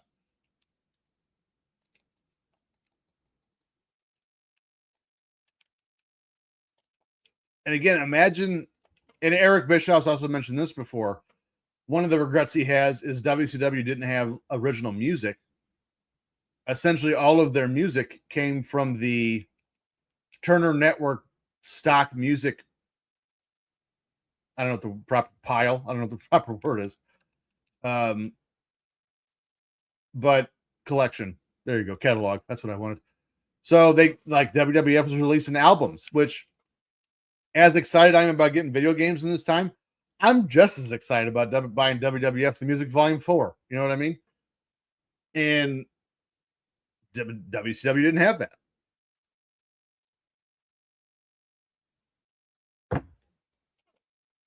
Because they would just be releasing stock music that you could use for free. Well, as long as you work for Turner. And you know what's crazy is, I don't think a lot of people realize this too. I got really confused once because I was watching an episode of CSI Las Vegas. I'm watching the show, and it's getting to like the action, you know, the actiony part. They're doing the investigative part, which is my favorite part because I'm a dork. And I hear the Hardy Boys music. And I'm like, oh shit. Is Matt and Jeff going to be like a tag team villain group on this show? And come to find out, because I heard it again in like either a movie or another either a movie or another TV show. Come to find out the Hardy Boys theme song is public domain. Well, public domain's not the right word. It's stock. It's a stock song. I think they use it in AEW. That's why their songs never changed.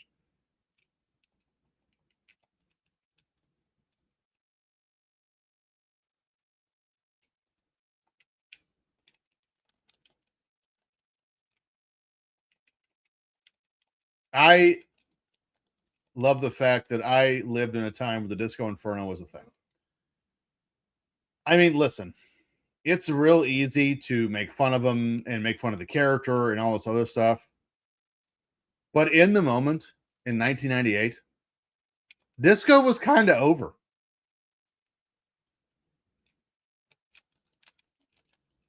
And now he's pissing me off.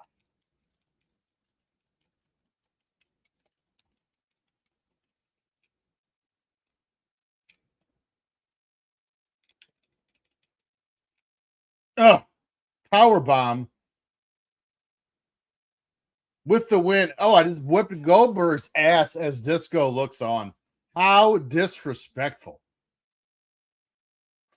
How disrespectful.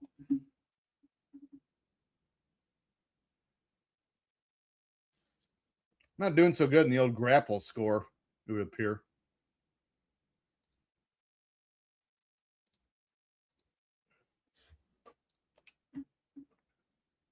I wonder if this would be better for you guys. We do this one.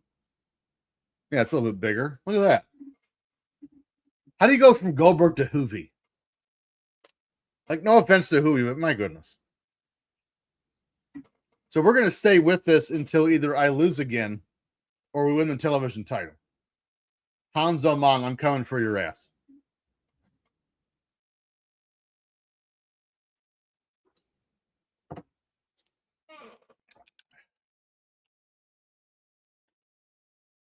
Yeah, doing an episode of Drunken Pop or either Filter Free Podcast, which is what we were before Drunken Pop. We were doing an episode. I can't remember if it was an episode of Nitro or a pay-per-view we were covering. But it's from the 99 or early 2000 time frame. And I had completely forgotten that Hoovy just started doing like a blatant rock ripoff. Like was doing the eyebrow, was doing the elbow, was the people's champion, the whole 9 yards. And you're just watching like, and you wonder why no one, like, really? I mean, it's blatant. Wearing the $500 shirt, it's just down the line. Didn't even try. He's just like blatantly ripping them off. And remember what his catchphrase was? If you can smell what the juice is cooking. Like, really, is that the best we can do? And that absolutely, I believe. Yeah, that was 2000. That was Vince Russo's era. So I'd love to say I'm surprised and not. I've heard Vince Russo's working for Juggalo Championship Wrestling. I've never watched it, but if they do well, good. We need more options. Certainly, not going to hate on that. Hope they do well. Yeah. Oh, what a kick! 50 years old. One of the like now legendary wrestling sagas I've never really understood was the La Parka character and how many people have worn the mask and what happened, and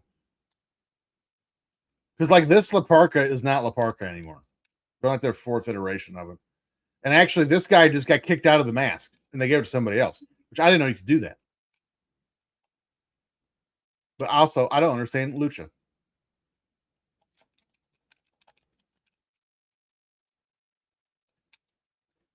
So that is like, if there was a book on like just the La Parka issue and like how lucha works, and like I would read that because I genuinely do not know. But I was a La Parka fan for sure, and we've yet to have a finish or do his finisher. So here we are. I don't even know what it is. Let's see what La Parka's finisher is. Double underhook bomb into a pin, into a rope break. How dare you? How dare you? Look, I just hit him with my finish. And he's already back to yellow. What are we doing? What, I tickle him with a fucking ostrich feather? I will tell you too, I was a fan of everyone in the Filthy Animals in WCW. That is one of the worst stables ever. Like, I understand the theory behind it. Right? I mean, you already unmasked Ray. So what the fuck? Try to make something out of it, I guess. Like, try to make him cool, the horny little whatever it was. Kidman, Conan, Hugh Moore, and they gave him all these stupid names. Dixie Normus,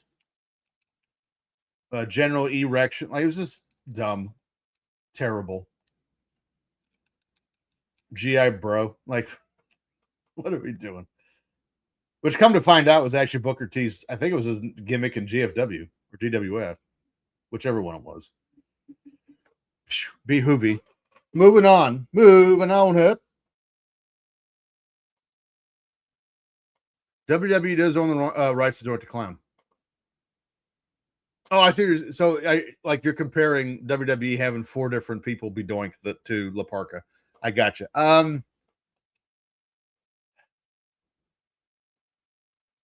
mean, I guess. I mean, yeah. I mean, because you can't tell. But like, I guess my question is, like, when they kick out it's a terrible face for Scott Norton. When they kick out La Parka, like, who was it? CMLL? Was it like, who makes the decision to we're going to pick a new La Parka? Because who was it was AAA, right? It was WCW AAA? That's what I don't understand. Like, who makes the call that you're not La Parka anymore? right in the mush. Get. Yeah. By the way, I'm going to catch some heat for this. I don't mean like angry heat, just like this guy's an idiot heat.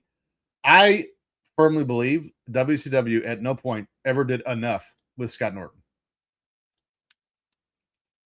He could have done so much more than what he did.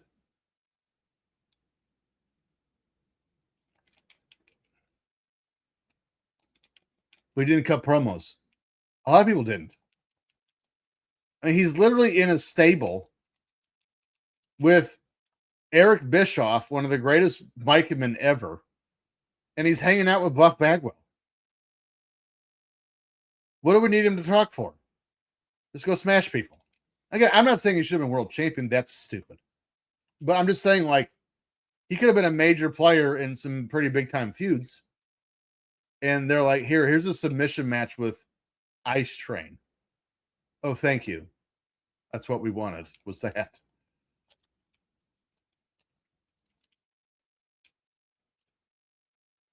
Again, he was another guy, like, he was upper mid card in the United States, but was an absolute giant in Japan.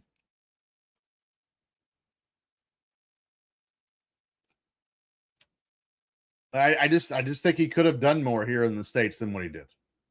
I don't think WCW used him to his potential. Is what I'm getting at, you know.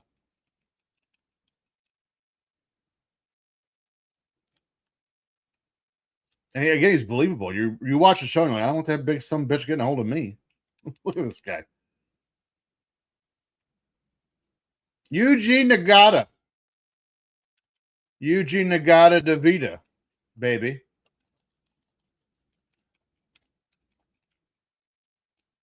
Dick. Yeah, you take a small package because I hit your small package. Oh, shit.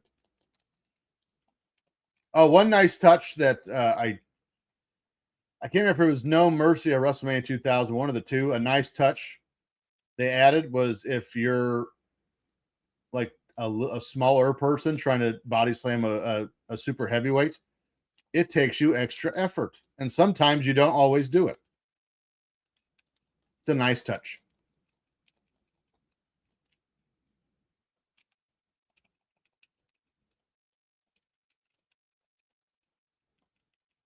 I don't understand like how this is allowed. Where's the referee? You know, we're just committing murders in the ring. He's like, oh, I want to go get a glizzy and a Coke, you know? Getting some phone numbers out in the audience.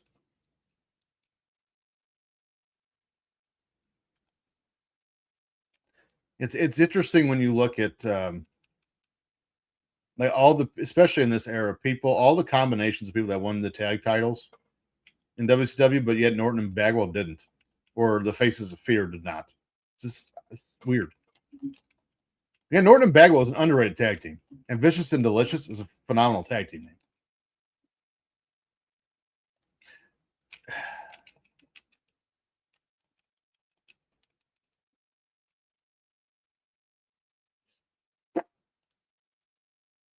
All right, I need to work on putting old.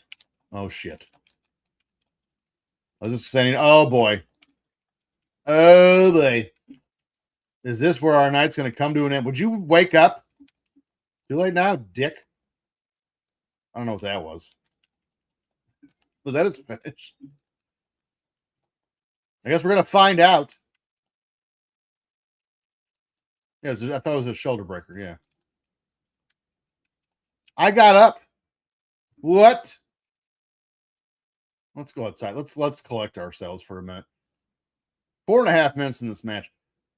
I don't like that people can just interfere in the match and there's just nothing you can do about it. Like where's my help? You know? He gets Eugene Nagata and I what just happened? And I get no one. I just have to deal with it.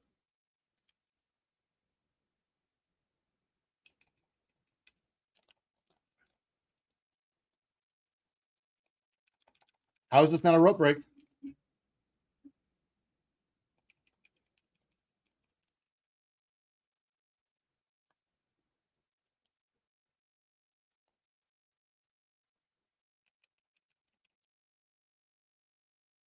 Nice. Very nice. He got up. What the hell? I'm trying to recuperate here and get some help, get some spirit back. Because you're crushing my spirit. Oh shit. I don't have a good feeling about this match. I think we just got beat by Scott Norton with a major assist to Yuji Freka Nagata. Oh shit. All the reversals, you know.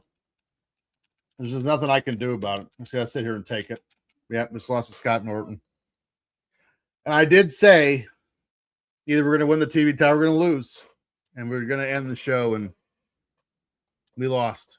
It is odd they don't give you an option to continue. You just have to start over.